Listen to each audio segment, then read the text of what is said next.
नमस्कार दोस्तों, स्वागत है आपका स्टडी फॉर सिविल सर्विसेज में। फ्री वीडियो के लिए चैनल को तुरंत सब्सक्राइब कर लीजिए और नोटिफिकेशन को जरूर ऑन कर लेना। हमारा फ्री वाला टेलीग्राम ये वाला ग्रुप जरूर से जरूर ज्वाइन कर लीजिएगा। हमारे ये वाले फ्री वाले टेलीग्राम को जरूर ज्वाइन कर लीजिएगा। और यूपी पीसीएस 2020 के मेंस के लिए हमारे दो प्रोग्राम चल रहे हैं। एक 80 days daily answer writing program चल रहा है, जिसमें 4 क्वेश्चन पर डे दिए जाएंगे और पूरा उसका कंप्लीट फीडबैक मिलेगा। और दूसरा जो है ऑफिशियल टेस्ट सीरीज होगी, जिसमें 12 फुल लेंथ जीएस के पेपर दिए जाएंगे, उसके फुल लेंथ आंसर दिए जाएंगे और कंप्लीट जो है पूरी चेकिंग होगी। 20-20 क्वेश्चन होंगे हर पेपर में, ठीक है। जैसे ऑफिशियल पेपर आता है वैसे ही होगा और कंप्लीट चेकिंग होगी, कंप्लीट मॉडल आंसर मिलेगा। ज्यादा जानकारी के लिए इन नंबर पर कॉल कर सकते हैं 9696066089 8562880530। Greetings everyone. इस सीरीज में हम लोग UPPSC mains answer writing practice कर रहे हैं और ये मेंस 2020 को देख कर बनाया गया है। यूपीपीएससी मेंस 2020 को देख के बनाया गया है कि जो भी इंपॉर्टेंट क्वेश्चंस है उसको यहाँ पे हम डिस्कस करेंगे। और ये हमारा इस सीरीज़ का 7th पार्ट है। लेकिन लेक्चर शुरू करने के पहले हम आपको बताते हैं कि यह वीडियो आप study for civil service channel पर देख रहे हैं और अगर आप चाहें तो हमारे पेड ग्रुप्स भी ज्वाइन कर सकते हैं। अगर आप UPSC, BPSC, UPPSC, UP triple S C, EPFO के लिए प्रिपेयर कर रहे हैं तो आप हमारे पेड को ज़रूर से ज्वाइन कर लीजिए। इसमें आपको सभी पीडीएफ दे दी जाती हैं, इसमें आपको पर्सनल गाइडेंस दी जाती है और जो हमारे रेगुलर टेस्ट होते हैं उससे आप घर बैठे ही अपनी परफॉर्मेंस को रेगुलरली इवैल्यूएट कर सकते हैं। आप हमारा फ्री टेलीग्राम ग्रुप जो है उसे भी ज़रूर से ज्वाइन कर लीजिए। इसके लिए आपको अपने डिवाइस पे टेलीग्राम को इंस्टॉल करके उस पर study for civil services channel को सर्च करके उसको ज्वाइन कर लेना है। ये बिल्कुल ही फ्री है और इसमें आपको सभी नोटिफिकेशंस दे दिए जाते हैं। और किसी भी अधिक जानकारी के लिए आप स्क्रीन पर दिए गए इन नंबर पर हमें कांटेक्ट कर सकते हैं। तो चलिए अब हम आज के क्वेश्चंस को शुरू करेंगे और आज का पहला क्वेश्चन जो है वो है पेपर नंबर 1 से और क्वेश्चन है outline the features of Indian renaissance. भारतीय पुनर्जागरण की विशेषताओं को रेखांकित करें। तो सबसे पहले इसमें हम लोग समझेंगे कि आखिर जो पुनर्जागरण जो रेनेसां वर्ड है या फिर जो पुनर्जागरण जो वर्ड है ये होता क्या है। पहले तो हम इसको समझेंगे यहाँ पर। तो अगर हम रेनेसां की बात करें तो रेनेसां का मतलब होता है किसी चीज़ का मतलब रिवाइवल करना, किसी चीज़ का पुनरुद्धार करना, उसके पुनर्जन्म या उसके नवीनीकरण से इसका मतलब होता है, ठीक है, पुनर्जागरण का मतलब। तो यहाँ पे हम कह सकते हैं कि ये रेनेसां हम यहाँ पे हम किस कंटेक्स्ट में यूज़ कर रहे हैं। यहाँ पे जो हमारा जो सामाजिक दृष्टिकोण बदल रहा था, जो यहाँ पे धर्म में परिवर्तन आ रहे थे, तो उसको क्या नाम दिया था, उसको नाम दिया गया था रेनेसां का। इसमें पूरा जो सोसाइटी है हमारी उसमें बहुत सारे चेंजेस आ रहे थे। लोगों के जो माइंडसेट है, जो मानसिकता है, उसमें बहुत सारे चेंजेस आ रहे थे। तो वहाँ पे जो है इस वजह से हम इसको पूरा नाम देते हैं कि रेनेसां या फिर पुनर्जागरण। और यहाँ पे होता क्या था कि जो मध्य युग था वहाँ पर क्या होता था, वहाँ पर जितने भी धर्म होते थे, धर्म ग्रंथों में जितना जो कुछ लिखा जाता था या फिर जितने भी जो चर्च के जो प्रीस्ट होते थे वो लोग जो भी कह देते थे वही उसको ही सत्य माना जाता था, उस पर कोई क्वेश्चन नहीं करता था। तो इसके बाद जो है यहाँ पर धीरे धीरे जो है 19वीं शताब्दी में हम देखते हैं कि धीरे धीरे यहाँ पे परिवर्तन आ रहा है। यहाँ पे वेस्टर्न एजुकेशन जो है, पाश्चात्य जो शिक्षा है उसका रोल है, जो यहाँ पे जो एजुकेटेड मिडिल क्लास है वो बढ़ रहे थे, ठीक है। मध्य वर्गीय जो मिडिल क्लास थी, शिक्षित वर्ग था, वो बहुत ज़्यादा बढ़ रहा था। उनके अंतर्गत जो है और जो यहाँ से जो इंडिया में देखा गया था कि जो हम लोग के जो फॉरेन कॉन्टैक्ट्स थे, ठीक है, जो यहाँ से जो ब्रिटिशर्स आए थे तो हमारे फॉरेन कॉन्टैक्ट्स बहुत थे। तो हम लोग ने वहाँ की सोसाइटी को देखा कि वहाँ की सोसाइटी किस तरीके से काम करती है, वहाँ के लोग कितने एडवांस हैं, वहाँ के लोग जो हैं वहाँ पे एजुकेशन को बहुत ज़्यादा महत्व देते हैं, साइंटिफिक अप्रोच को बहुत ज़्यादा महत्व देते हैं। तो यहाँ पे जो है उनके जो नॉलेज के लिए, जो उनकी जो नॉलेज गेन करने के लिए, उनका जो शिक्षा गेन करने के लिए उनके अंतर्गत जो एक हम कहते हैं एक चिंतन जो था, उन सब के कारण ये जो इंडिया रेनेसां जो है या फिर इंडिया में जो है पुनर्जागरण जो है वो उत्पन्न हुआ था। तो यहाँ पे नेशनलिस्टिक सेंटिमेंट्स जो है वो भी हमें देखने को मिलता है। और यहाँ पे हम कहते हैं कि जो इंडियन रेनेसां है वो कब स्टार्ट हुआ था, वो 19वीं शताब्दी में जो है इंडिया में शुरू हुआ था। और इंडिया में जो इंडिया रेनेसां है या फिर पुनर्जागरण है, ये किसकी देन है, ये फ्रेंच रिवॉल्यूशन की ही देन है, ठीक है। फ्रांसीसी क्रांति का ये जो है रेनेसां जो है वो इंडिया में फ्रांसीसी क्रांति का ही परिणाम था। जैसा कि हम लोग जानते हैं कि जो राजा राम मोहन रॉय थे वो बहुत ज़्यादा जो फ्रांसीसी क्रांति से बहुत ही ज़्यादा इन्फ्लुएंस हुए थे और उन्होंने बहुत सारी बहुत सारी जो है उस पे बहुत ज़्यादा जो है शिक्षा मतलब कि बहुत ज़्यादा रिसर्च की थी और फिर उसके बाद उन्होंने जो है बहुत सारे जो उसके आइडियाज़ थे जैसे कि स्वतंत्रता समानता और बंधुत्व जो है उसका विचार जो है यहाँ पे फैलाया गया था। Spread the idea of liberty equality and fraternity जो कि फ्रेंच रिवॉल्यूशन का मेन मोटो था। तो यहाँ पे इंडिया में भी जो है इन आइडियल्स पर काम किया गया था। इंडिया रेनेसां में हम ये देखते हैं। तो अब हम देखेंगे कि आखिर इसके कौन कौन से मेन फीचर्स हैं, इसके मुख्य विशेषताएं क्या हैं। तो जैसा कि हमने बात की कि यहाँ पे जो है सोसाइटी में बहुत ज़्यादा डिफरेंस आया था, बहुत ज़्यादा जो है बदलाव हो रहा था। तो सबसे पहले हम इस पर बात करेंगे सामाजिक धार्मिक सुधार की, मतलब कि सोशल रिलीजियस रिफॉर्म्स की। तो इसके अंतर्गत हम लोग कई सारे जो है सोशल रिफॉर्मर्स को पढ़ेंगे। सबसे पहले हम बात करेंगे राजा राम मोहन रॉय की। तो जैसा कि हमने बात की कि राजा राम मोहन रॉय जो थे वो फ्रेंच रिवॉल्यूशन से बहुत ही ज़्यादा इन्फ्लुएंस थे। उन्होंने बहुत ज़्यादा जो है इस पर रिसर्च की थी, बहुत ज़्यादा वहाँ पे जो फ्रेंच सोसाइटी थी उसका उन्होंने बहुत ज़्यादा अध्ययन किया था और वहाँ से जो है उनको पता चला कि किस तरीके से जो पाश्चात्य हमारी जो पूरी सोसाइटी है, वेस्टर्न सोसाइटी है, वो किस तरीके से काम करती है। तो उसको वहाँ पे उन्होंने जो है उसको इंडिया में लेकर आए थे, वो सोच यहाँ पे लेके आए थे। इसकी वजह से जो राजा राम मोहन रॉय है इनको इंडिया में जो क्या कहा जाता है, इंडिया में इनको कहा जाता है फादर ऑफ इंडिया रेनेसां भी इनको कहा जाता है। ठीक है। तो जो भारतीय पुनर्जागरण का जो जनक है वो किसे कहा जाता है, वो राजा राम मोहन रॉय को ही कहा जाता है। और इन्होंने जो है रैशनल थिंकिंग, तर्कसंगत सोच, आधुनिक वैज्ञानिक दृष्टिकोण, सामाजिक समानता, एकेश्वरवाद, इन सब पर बात की थी। और इस तरीके से उन्होंने धर्म में बहुत ज़्यादा परिवर्तन लाया था, क्योंकि ये एक एकेश्वरवाद पर बहुत ज़्यादा ध्यान देते थे। उन्होंने लोगों को बोला था कि जो है भगवान जो है एक ही है। उन्होंने जो आइडल वर्शिप है, आइडल वर्शिप होता है मतलब मूर्ति पूजा, उसको उन्होंने बोला था, उसको कंसेप्ट को जो है नकारा था। और उन्होंने कहा था कि ईश्वर सिर्फ एक है। तो उन्होंने यहाँ पे धर्म में बहुत ज़्यादा परिवर्तन लेके आए थे। इसके बाद इन्होंने रैशनल अप्रोच पे बहुत ज़्यादा ध्यान दिया। उन्होंने वैज्ञानिक दृष्टिकोण पे बहुत ही ज़्यादा ध्यान दिया था। इसके बाद अगर हम बात करें तो अक्षय कुमार दत्त जो हैं उन्होंने क्या किया था, उन्होंने ट्रेडिशनल प्रैक्टिसेस थी, जितनी भी हमारी जो पारंपरिक प्रथाएं थी उसका उन्होंने अध्ययन किया था और उसको एक तर्क संगत तरीके से उस चीज़ को उस और जितने भी जो हमारी पारंपरिक प्रथाएं हैं उसके लिए एक तर्क संगत दृष्टिकोण को जो हमें प्रदान किया था। जैसे कि अगर हम बात करें कि जो चाइल्ड मैरिज है, ठीक है, उन्होंने चाइल्ड मैरिज के अगेंस्ट आवाज़ उठाई थी।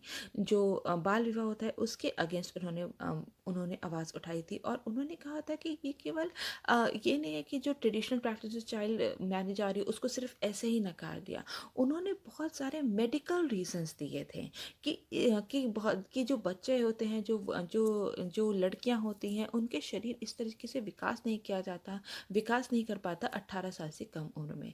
तो इसलिए जो है जो चाइल्ड मैरिज है उसको बंद कर देना चाहिए। तो उन्होंने कहीं ना कहीं एक रैशनल अप्रोच, एक साइंटिफिक अप्रोच का सहारा लिया था। तो यही बात हम यहाँ पे कर रहे हैं कि जो इंडिया रेनेसां है, इंडिया में पुनर्जागरण जो है, वहाँ पे क्या हो रहा है, वहाँ पे तर्क संगत सोच को बहुत ज़्यादा बढ़ावा दिया जा रहा है।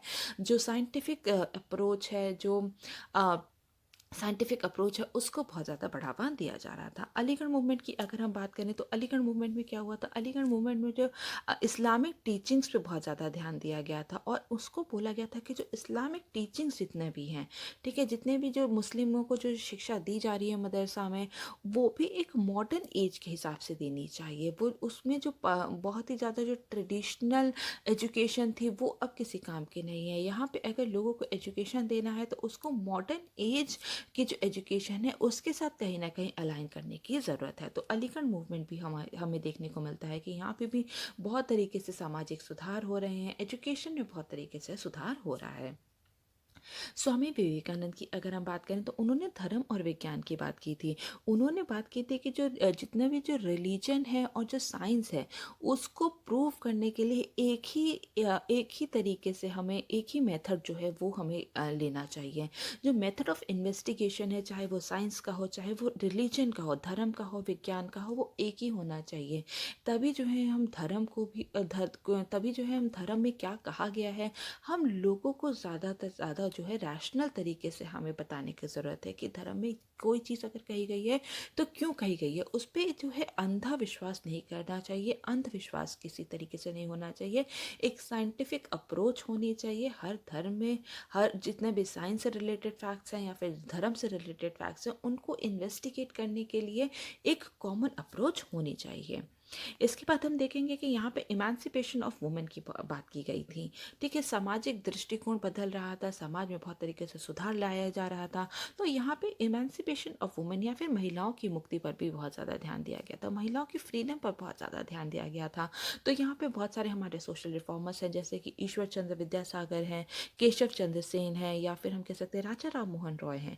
इन्होंने जो है महिलाओं के उत्थान के लिए बहुत ज़्यादा आवाज़ उठाई थी, और इन्हीं के एफर्ट्स की वजह से, जैसा कि हम जानते हैं कि जैसे राजा राम मोहन रॉय की एफर्ट्स की वजह से जो है सती प्रथा का जो है अंत किया गया था। इन्होंने जितने भी केशव चंद्र सेन हैं, ठीक है, केशव चंद्र सेन है, यहाँ पर हमने बात की ईश्वर चंद्र विद्यासागर की बात की, तो इन्हीं सब के एफर्ट्स के बाद, ठीक है, यहाँ पे बाल विवाह को बंद किया गया, और जो पॉलीगैमी है, विधवा पुनर्विवाह पर जो प्रतिबंध लगाया था उसके खिलाफ भी आवाज़ उठाई थी, कन्या भ्रूण हत्या के खिलाफ जो है आवाज़ उठाई थी। तो कहीं ना कहीं हम देख रहे हैं कि जो वुमेन का जो स्टेटस है उसको अपलिफ्ट करने में बहुत ज़्यादा हमें मदद मिली थी। तो हम ये कह सकते हैं कि इस पूरे जो इंडिया रेनेसां का जो पीरियड है, इसमें जो है हमें वुमेन का जो स्टेटस है उसमें भी अपलिफ्टमेंट देखने को मिलता है। इसके बाद हम देखेंगे upliftment of the status of Dalits. दलितों के उत्थान के लिए भी बहुत ज़्यादा काम किया गया था। यहाँ पे जितने भी हमारे जो रिफॉर्मर्स हैं, उन्होंने जो कास्ट सिस्टम है उसका बहुत ज़्यादा आलोचना की थी, उसका बहुत ही ज़्यादा क्रिटिसिज्म किया था। तो उसके बाद जो है दलित्स के स्टेटस में भी हम कहीं ना कहीं अपलिफ्टमेंट देखते हैं, उनके भी उत्थान की बात यहाँ पे की गई थी। एम्फेसिस ऑन ह्यूमनिज्म, ठीक है, मानवतावाद पे बहुत ज़्यादा जोर दिया गया था। जैसे कि हम जानते हैं कि यहाँ पे वेस्टर्न एजुकेशन पे बहुत ज़्यादा ध्यान दिया गया था, और यहाँ पे जो है लोगों के क्या क्या उनके राइट्स हैं, मानवता जो जो भी ह्यूमंस हैं, उन पर बहुत ज़्यादा ध्यान दिया गया था कि उनको शिक्षा देनी बहुत ज़रूरी है, उनको जो है उन पर उनकी राइट्स पर बहुत ज़्यादा ध्यान दिया गया था। ये नहीं कि जो मानवता पहले जो होते थे, जो जैसे कि हमने बात की कि जो मध्य युग था, ठीक है, उसमें क्या था, उसमें केवल जो है यहाँ पे धर्म को बहुत ज़्यादा जो है महत्व दिया जाता था। लेकिन अब ये चीज़ जो है ये सब बदल रहा था, और यहाँ पर जो मानवता को जो है बहुत ज़्यादा ही यहाँ पर इस मानवता पर बहुत ज़्यादा जोर दिया गया था। उन्होंने यहाँ पे जो पूरी जो उसकी ये जो पूरी विचारधारा थी उसको पूरा यहाँ पे बदला गया था, और यहाँ पे जो है ह्यूमनिज्म, मानवता के राइट्स पे, ह्यूमन के राइट्स पे यहाँ पे बहुत ज़्यादा जोर दिया गया था। इसमें जो मानव जीवन है उसको पूरी तरीके से सार्थक बनाने की शिक्षा दी गई थी, और धर्म और जो मोक्ष है, ठीक है, यहाँ पे जो धर्म और जो मोक्ष है उस पर से जो है ध्यान यहाँ पे हटाया गया था, और यहाँ पे बोला था कि यहाँ पे मानव के एक जीवन को किस तरीके से सुखी बना सकते हैं, किस तरीके से समृद्ध, ठीक है, सुख और समृद्धि पर बहुत ज़्यादा ध्यान दिया गया था कि मानव के जीवन को जो यह इसी दुनिया में किस तरीके से और हम उसको समृद्ध बना सकते हैं, किसी मानव को उसकी राइट्स को कैसे और हम अच्छा कर सकते हैं, उसको क्या क्या अधिकार देके उसके जीवन को और सुखमय बना सकते हैं। तो यहाँ पे धर्म मोक्ष को यहाँ पे जो है यहाँ पे नकार दिया गया था। इसके बाद हम देखते हैं वेस्टर्न एजुकेशन पर बहुत ज़्यादा ध्यान दिया गया था, पश्चिमी शिक्षा पर बहुत ज़्यादा ध्यान दिया गया था। जो राजा राम मोहन रॉय थे, उन्होंने जो है बहुत ज़्यादा जो वहाँ वो कई बार जो है विदेश गए थे, और वहाँ पे उन्होंने देखा कि किस तरीके से जो है वहाँ पे साइंटिफिक अप्रोच जो है पूरी तरीके से अपनाई गई है, रैशनल थिंकिंग को अपनाया गया है। तो वेस्टर्न एजुकेशन बहुत ज़्यादा ज़रूरी है। तो उन्होंने यहाँ पर जो है कई सारे सोशल रिफॉर्मर्स ऐसे हैं जिन्होंने पश्चिमी शिक्षा को जो भी यहाँ पे जो है वो बहुत ज़्यादा बढ़ावा दिया था।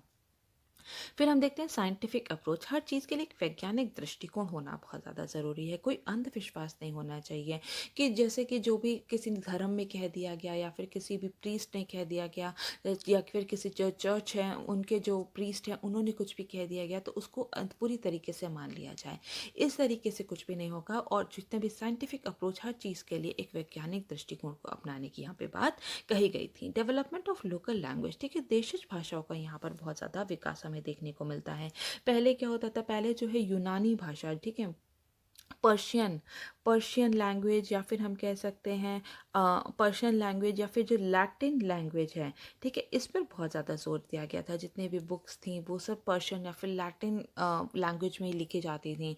लेकिन अगर हम बात करें कि इंडियन रिनासा की, तो यहाँ पर जो लोकल लैंग्वेज थी उसका बहुत ज़्यादा हमें विकास देखने को मिलता है। और यहाँ पे जो ग्रंथ हैं वो कहीं ना कहीं जो है यहाँ के इंडिया की जो लैंग्वेज है उसमें लिखे गए थे। यहाँ की बोलचाल की जो भाषा थी उसको गरिमा और सम्मान दिया गया, ताकि जो है उससे बहुत ज़्यादा लोगों को जो है इन्फ्लुएंस किया जा सके। जो लैटिन भाषा थी, पर्शियन भाषा थी, वो आम लोगों को समझ में नहीं आती थी। तो देखिए, ये जो आम लोगों को यहाँ पे ये समझ में नहीं आती थी, तो इसकी वजह से यहाँ की जो लोकल लैंग्वेजेस थी उसको बहुत ज़्यादा जो है बढ़ावा दिया गया था। पॉलिटिकल रिफॉर्म्स, राजनीतिक सुधार पर बहुत ज़्यादा ध्यान दिया गया था। जैसे कि हमने बात की इक्वालिटी, फ्रेटर्निटी, इन सब आइडियल्स पे बात की गई थी, जो कि आगे चल के हम देखते हैं कि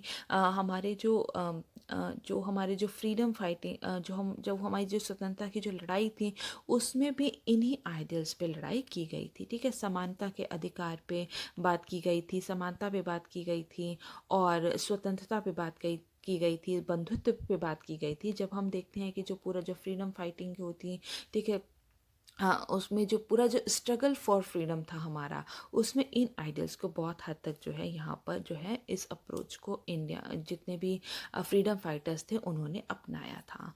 तो ये हो गई हमारी बात पेपर नंबर 1 की। नेक्स्ट हम बात करेंगे पेपर नंबर 2 से। क्वेश्चन है, और क्वेश्चन है discuss the importance and challenges of India's membership in quad group. Quad समूह में भारत की सदस्यता के महत्व और चुनौतियों पर चर्चा करें। तो अब हम यहाँ पे सबसे पहले बात करेंगे कि आखिर क्वाड ग्रुप है क्या। तो क्वाड ग्रुप जो है, इसकी जो स्थापना जो हुई थी वो 2007 में हुई थी, लेकिन इसका जो पुनर्जीवित कब किया गया था वो 2017 में किया गया था। और ये एक इनफॉर्मल अलायंस है। ठीक है, this is an informal alliance, जो इसमें की 4 कंट्रीज जो हैं वो हैं। इसके 4 कंट्रीज जो हैं वो मेंबर हैं। और मेंबर कौन कौन सी कंट्रीज हैं? वो है USA, India, Australia and Japan. ठीक है, तो अब हम देखेंगे कि ये जो पूरा जो इंडिया ने जो ये क्वाड ग्रुप जो बना हुआ है, क्वाड का मतलब होता है 4। ठीक है, जो ये 4 देशों का जो ये गठबंधन है, इससे इंडिया को क्या क्या फायदे हो सकते हैं, और यहाँ पे कौन कौन सी इंडिया इस मेंबर, अगर यहाँ पे इंडिया इसका मेंबर है, या फिर इसका अगर इसका जो है इसका जो मेंबर है, तो इसके क्या क्या इसमें चुनौतियां इंडिया के सामने देखने को मिलेंगी। तो अब हम इस क्वेश्चन को यहाँ पर पूरा डिस्कस कर लेंगे। ये जो क्वाड ग्रुप है, ये इसको पहले किस नाम से जाना जाता था? इसको जाना जाता था क्वाड्रिलेटरल, ठीक है, क्वाड्रिलेटरल सिक्योरिटी फोर्स, इस नाम से जाना जाता था। और इसी को बाद में चल के जो है क्वाड ग्रुप का नाम दिया गया था। और इसमें कितने मेंबर्स हैं? इसमें जैसे कि हमने बात की, इसमें 4 मेंबर्स हैं, USA, India, Australia and Japan.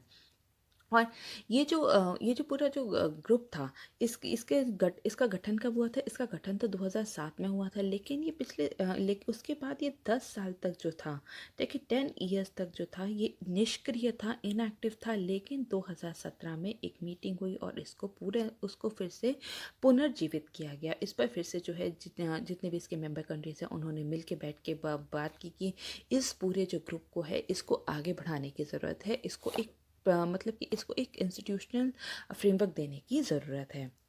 तो इसके जितने भी मेंबर कंट्रीज़ हैं, जितने भी सभी देश जो हैं, उसमें इन लोग के अपने बहुत ज़्यादा हित जुड़े हुए हैं। तो अपनी सुरक्षा और अपने आर्थिक हितों को आगे बढ़ाने के लिए और इंटरनेशनली कोऑपरेशन बढ़ाने के लिए जो है ये ग्रुप जो है बनाया गया था। और इसके साथ साथ जितने भी भागीदार देश हैं, उनके जो जितने भी राजनयिक परामर्श हैं, या फिर उनके जो समन्वय बिठाना है कि उनके जितने भी जो कॉमन इंटरेस्ट है उसको किस तरीके से प्रमोट करना है, उसके लिए जो है क्वाड ग्रुप को बनाया गया है। ठीक है, तो इसके लिए हम देखते हैं कि अब ये जो क्वाड ग्रुप है, उसके पूरा जो है इंडिया के लिए क्या इंपॉर्टेंस है, इंडिया के लिए इसका क्या महत्व है यहाँ पर। तो सबसे पहले हम देखते हैं कि टू काउंटर चाइना का मुकाबला करने के लिए बहुत ज़्यादा ज़रूरी है जो इंडिया की जो मेंबरशिप है क्वाड के साथ। जैसा कि हम देखते हैं कि हाल ही में जो है इंडिया और चाइना के बीच एग्रेशन जो है वो बहुत ज़्यादा बढ़ गया है। तो कहीं ना कहीं जो है जो इंडिया को जो है ऐसे मेंबर कंट्रीज़ की ज़रूरत है, ऐसी कंट्रीज़ की ज़रूरत है जो कि उसी की तरह सोचते हों, उसकी टेरिटोरियल इंटीग्रिटी के लिए, ठीक है, उसकी टेरिटोरियल इंटीग्रिटी के लिए, उसकी सोवरेनिटी के लिए, उसकी संप्रभुता के लिए, और जो इंडिया का ने जो इंडिया का जो एजेंडा है कि पूरे क्षेत्र में जो है पीस कायम करने का, जो शांति स्थापना की जो उसकी जो रेजोल्यूशन है, उसके लिए बहुत ज़्यादा ज़रूरी है कि जो बहुत सारे ऐसी कंट्रीज़ जो कि एक तरह से सोचते हैं, उसके साथ जो है इंडिया के जो है संबंध जो है वो और ज़्यादा घनिष्ठ हों। तो इसलिए जो है इंडिया के लिए जो क्वाड जो है वो बहुत ज़्यादा महत्वपूर्ण है।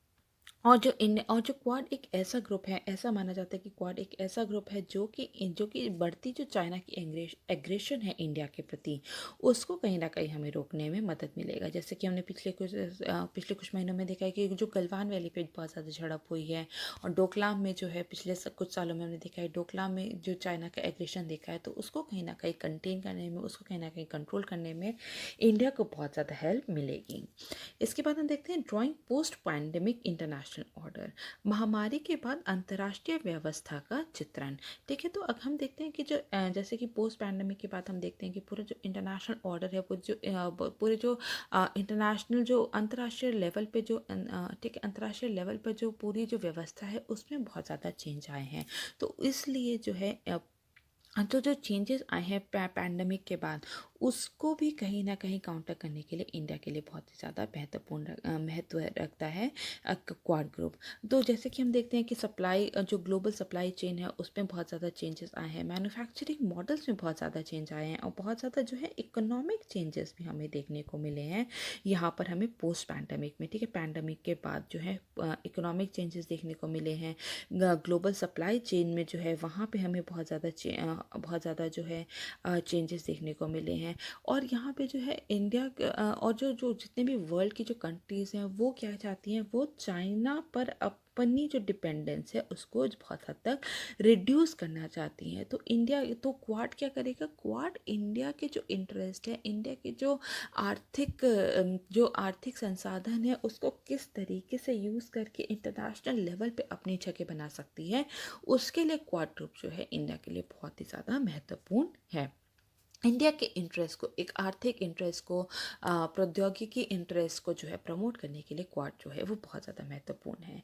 Cooperation on some other issues, ठीक है, अन्य मुद्दों पर भी सहयोग के लिए बहुत ही ज़्यादा ज़रूरी है। बहुत सारे ऐसे इश्यूज होते हैं जो कि सबके लिए कॉमन होते हैं। ठीक है, उसके लिए जो है वहाँ पे, और उसको पूरा करने के लिए बहुत ही ज़्यादा ज़रूरी है कि जो इंडिया जो है क्वाड का जो है एक मेंबर बना रहे। और जैसे कि उसके बहुत सारे जो है इकोनॉमिक इंटरेस्ट हैं, या फिर जो उसके जो स्ट्रैटेजिक गोल्स हैं, इंडिया के सामरिक गोल जो हैं या फिर इकोनॉमिक गोल्स जो हैं, उसको पूरा करने के लिए भी क्वाड जो है वो बहुत ज़्यादा महत्वपूर्ण है। इंडिया जो है अपनी कनेक्टिविटी को लेकर, या फिर हम कह सकते हैं इंफ्रास्ट्रक्चर डेवलपमेंट के लिए जो है क्वाड ग्रुप के जो मेंबर्स हैं उनकी मदद लेके जो है इंफ्रास्ट्रक्चर डेवलपमेंट और कनेक्टिविटी के लिए भी मदद ले सकता है। टेररिज्म के अगेंस्ट जो है वो काम कर सकता है। साइबर एंड मैरीटाइम सिक्योरिटी के लिए मल्टीलेटरल इंस्टीट्यूशंस को बढ़ावा देने के लिए भी जो है इंडिया क्वाड ग्रुप का जो है वो सहारा ले सकता है। ठीक है, तो कनेक्टिविटी हो गया, इंफ्रास्ट्रक्चर हो गया, टेररिज्म को काउंटर करने के लिए हो गया, साइबर एंड मैरीटाइम सिक्योरिटी के लिए भी जो है क्वाड ग्रुप जो है वो बहुत ज़्यादा महत्वपूर्ण है। इसके बाद हम देखते हैं strengthening India's defence capabilities, Bharat की रक्षा क्षमताओं को मजबूत करता है। ऐसे बहुत सारे जो है इंडिया को ज़रूरत है कि वो किसी और देश के साथ मिलकर जो उसका जो पूरा रीजन है, जो इंडियन ओशियन रीजन में जहाँ पे वो शांति स्थापना करना चाहता है, तो जो और भी जो बहुत सारी कंट्रीज़ हैं उसके साथ मिलकर उस रीजन में पेट्रोलिंग करें, और जितनी भी सामरिक सूचनाएं हैं, स्ट्रेटेजिक इंफॉर्मेशन का जो आदान प्रदान है, लेन देन है, वो भी बहुत ज़्यादा महत्वपूर्ण रखता है कहीं किसी भी रीजन में शांति स्थापित करने के लिए। और ये जो है जो क्वाड ग्रुप के जो मेंबर्स हैं, जैसे कि जापान है, या फिर हम कह सकते हैं अमेरिका है, तो उसके साथ इंडिया मिलके जो है जॉइंट पेट्रोलिंग कर सकता है, सामरिक सूचना का आदान प्रदान कर सकता है। इस वजह से भी जो है इंडिया जो है इस तरीके से इंडिया जो है पूरे रीजन में शांति जो है वो स्थापित कर सकता है। और जितने भी जो क्वाड कंट्रीज़ हैं वो इंडिया को मदद कर सकते हैं उसको फाइनेंसिस के लिए। ठीक है, उसके मिलिट्री कैपेसिटी को बढ़ाने के लिए उसके फाइनेंसिस की बहुत ज़्यादा ज़रूरत है। नेवल कैपेसिटी को बढ़ाने के लिए फाइनेंसिस की ज़रूरत है, और जो टेक्नोलॉजिकल और सर्वेलेंस कैपेबिलिटीज़ को भी बढ़ाने के लिए जो है वो क्वाड ग्रुप के जो मेंबर्स हैं उनकी मदद ले सकता है। इंडिया का रिलेशन जो है वो क्वाड, अगर हम क्वाड कंट्रीज़ के साथ देखें तो इंडिया जो है वो 2+2 डायलॉग भी बहुत सारी कंट्रीज़ के साथ करता है। जैसे कि हाल ही में हमने देखा है कि यूएसए के साथ जो है वो यूएसए के साथ 2+2 एग्रीमेंट किया है, 2+2 डायलॉग किया है, जिसके अंदर की बीका जो है बीका को जो है वहाँ पे बीका जो है उसको हम लोग कहीं ना कहीं देखते हैं। जैसे बीका का फुल फॉर्म है basic exchange and cooperation agreement. ठीक है, तो इसमें बहुत सारे जो है एग्रीमेंट हुए थे। अगर हम हाल ही में यूएसए और इंडिया की बात करें, इसके साथ जियो स्पेशल इंटेलिजेंस है, सैटेलाइट नेविगेशन है, इन सब पे जो है इंडिया और यूएसए की जो है बात चलती रहती है। तो इंडिया का केवल ये नहीं कि वो एक ग्रुप की तरह है, वो इंडिविजुअल भी जितने भी मेंबर कंट्रीज़ हैं उनके साथ इंडिया जो है अलग से जो है उसने अपने रिश्ते जो हैं वो स्थापित किए हैं। इसी के बाद हम देखते हैं कि जो लेमुआ है, ठीक है, मतलब कि लॉजिस्टिक्स एक्सचेंज मेमोरेंडम एग्रीमेंट है, जो कि 2016 में, ठीक है, 2016 में साइन हुआ था, जो कि नेवी टू नेवी कोऑपरेशन की बात जिसमें कही गई थी। ठीक है, तो जो logistic exchange memorandum of agreement जो है ये क्या है, नेवी टू नेवी एग्रीमेंट है। ठीक है, यहाँ पे नेवी टू नेवी एग्रीमेंट है। इसके बाद हम देखते हैं कॉमकासा है, जो कि है communication capability and security agreement, जो कि 2018 में जिसको कि साइन किया गया था, और ये मिलिट्री कम्युनिकेशन को एक सिक्योर नेटवर्क पे प्रदान करता है। ठीक है, एक सिक्योर नेटवर्क प्रदान करता है जिसमें कि कोई भी किसी भी प्रकार का हम मिलिट्री कम्युनिकेशन कर सकते हैं। तो इस तरीके से हम देखते हैं कि इंडिया जो है वो अपने इंटरेस्ट को पूरा करने के लिए इसने जितने भी मेंबर कंट्रीज़ हैं उससे इंडिविजुअली भी बहुत ज़्यादा रिलेशनशिप जो है वो कायम की है। इसके बाद हम देखते हैं जापान की, अगर हम बात करें तो एक जैमेक्स जो है यहाँ पे मिलिट्री एक्सरसाइज है। ठीक है, जैमेक्स जो है मिलिट्री एक्सरसाइज है। इंडिया और जापान हर साल मिलकर जो है एक मिलिट्री एक्सरसाइज करते हैं जिसको कि कहते हैं जैमेक्स। ठीक है, इसके बाद हम देखते हैं कि जो मालाबार नेवल एक्सरसाइज है, इस मालाबार नेवल एक्सरसाइज जो है ये कौन सी कंट्रीज मिलके करती हैं, ये इंडिया, यूएसए और जापान, ये तीनों मिलके करती हैं। तो यहाँ पे जो है बहुत तरीके के हम देखते हैं कि अपनी डिफेंस कैपेबिलिटीज़ को भी बढ़ाने के लिए इंडिया की जो है क्वाड ग्रुप जो है वो बहुत ज़्यादा मदद करता है। और अगर हम हाल ही में देखें तो जापान ने तो जो इंडिया और जापान के बीच में एक एग्रीमेंट हुआ है वो हुआ है सितंबर 2020 में, जिसमें कि इन्होंने 10 साल के लिए एक मिलिट्री पैक्ट साइन किया है, जिससे कि वो लोग चाइना को जिससे कि वो चाइना का मुकाबला कर सकते हैं। ठीक है, तो हम कह सकते हैं कि जो चीन का मुकाबला करने के लिए 10 साल का एक सैन्य समझौता किया गया है इंडिया और जापान के बीच में भी। अगर हम ऑस्ट्रेलिया की बात करें तो ऑस्ट्रेलिया में भी एक logistics exchange and information sharing agreement जो है इसको साइन किया गया था इंडिया ने।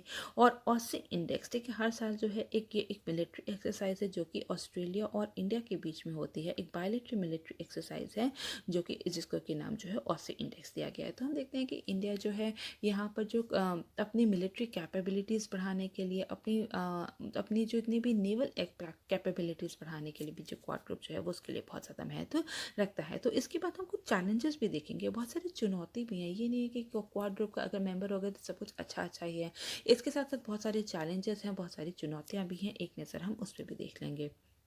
तो सबसे पहले हम देखेंगे कि चाइना का जो इन्फ्लुएंस है वो जो इसके मेंबर कंट्रीज़ हैं उस पर बहुत ही ज़्यादा है। तो उसको कहीं ना कहीं जो है वहाँ पे काउंटर इंडिया के लिए करना बहुत ही ज़्यादा मुश्किल हो जाएगा, क्योंकि जब कोई कंट्री जो है अगर उसका पर्सनल इंटरेस्ट जो है वो कहीं ना कहीं सफ़र होगा तो वो अपने पर्सनल इंटरेस्ट को ज़्यादा महत्व देता है। तो जैसे कि अगर हम देखते हैं कि जो रिसेंटली में जो है ऑस्ट्रेलिया ने क्या किया था, ऑस्ट्रेलिया ने एक इंटरनेशनल इंक्वायरी की मांग की थी कोविड-19 के अगेंस्ट चाइना के ऊपर। उसके बाद से क्या हुआ, उसके बाद चाइना ने क्या किया कि ऑस्ट्रेलियन बीफ का जो इम्पोर्ट करता था उसको जो है ऑस्ट्रेलियन बीफ का जो इम्पोर्ट है उसको जो है कहीं ना कहीं उन्होंने मना कर दिया था, और जो बार्ले का जो इम्पोज टैरिफ था वो बहुत ही ज़्यादा बढ़ा दिया गया था। तो हम देखते हैं कि चाइना का अन्य कंट्री पे भी बहुत ज़्यादा इन्फ्लुएंस है, और अगर अन्य कंट्री के अगर इकोनॉमी सफ़र करती है, अगर उनकी अर्थव्यवस्था सफ़र करती है, तो कहीं ना कहीं जो है वो क्वाड ग्रुप से जो है उनका जो इंटरेस्ट जो है वो कहीं ना कहीं डगमगाएगा। तो यहाँ पे जो चाइना का जो इन्फ्लुएंस अन्य राज्यों अन्य देशों पे है, ये बहुत ही ज़्यादा इंडिया के लिए चुनौती बना हुआ है। और क्योंकि जो चाइना है उसका जो इकोनॉमिक टाइज है क्वाड मेंबर के साथ वो बहुत ही ज़्यादा है, और वो कहीं ना कहीं इन मेंबर कंट्रीज़ को अपनी तरीके से मैनिपुलेट कर सकता है, उसको इन्फ्लुएंस कर सकता है। तो चाइना का इन्फ्लुएंस जो है जो क्वाड मेंबर कंट्रीज़ पे है वो बहुत ही ज़्यादा है। तो ये एक इंडिया के लिए बहुत बड़ी चुनौती है। फिर हम देखते हैं China's perception of quad. Quad की जो चीन की जो धारणा है वो बहुत अलग है। जैसे कि जो चाइना है वो क्वाड को किस तरीके से देखता है, वो देखता है कि ये जो ग्रुप है ये एक एंटी चाइना ग्रुप है। अगर वो देखता है कि इंडिया जो है एक एंटी चाइना ग्रुप का पार्ट है, तो इंडिया और चाइना के रिश्ते जो हैं वो और ज़्यादा खराब हो सकते हैं। तो यहाँ पे ये भी एक बहुत बड़ी चुनौती बनी हुई है।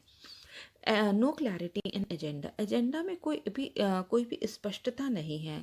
जो भी क्वाड का जो एजेंडा है उसमें हमें कोई भी स्पष्टता देखने को नहीं मिलती है। और ये जैसा कि अभी हम देखते हैं कि जो हाल ही में जो इंडिया जो क्वाड की जो मंत्री स्तरीय जो मीटिंग हुई थी तो उसमें क्या हुआ था, उसमें जितनी भी कंट्रीज़ थी उन्होंने अपने अलग अलग जो है स्टेटमेंट्स दिए थे। उन्होंने कोई भी कॉम्प्रिहेंसिव जो जितने भी पूरे ग्रुप के रूप में जो है एक कोई भी स्टेटमेंट इशू नहीं किया था। उन्होंने अपने अपनी तरीके से, हर कंट्री ने अपनी अपनी तरीके से जितने भी उसमें क्या एग्रीमेंट हुए, क्या उनका क्या इंटरेस्ट है, उन्होंने अपनी अपनी स्टेटमेंट्स को इशू किया था। तो इसलिए हम देख सकते हैं कि इनका एक कोई कोहेरेंट पर्पस नहीं है, कोई एक इंस्टीट्यूशनल फ्रेमवर्क यहाँ पर नहीं देखने को मिलता है।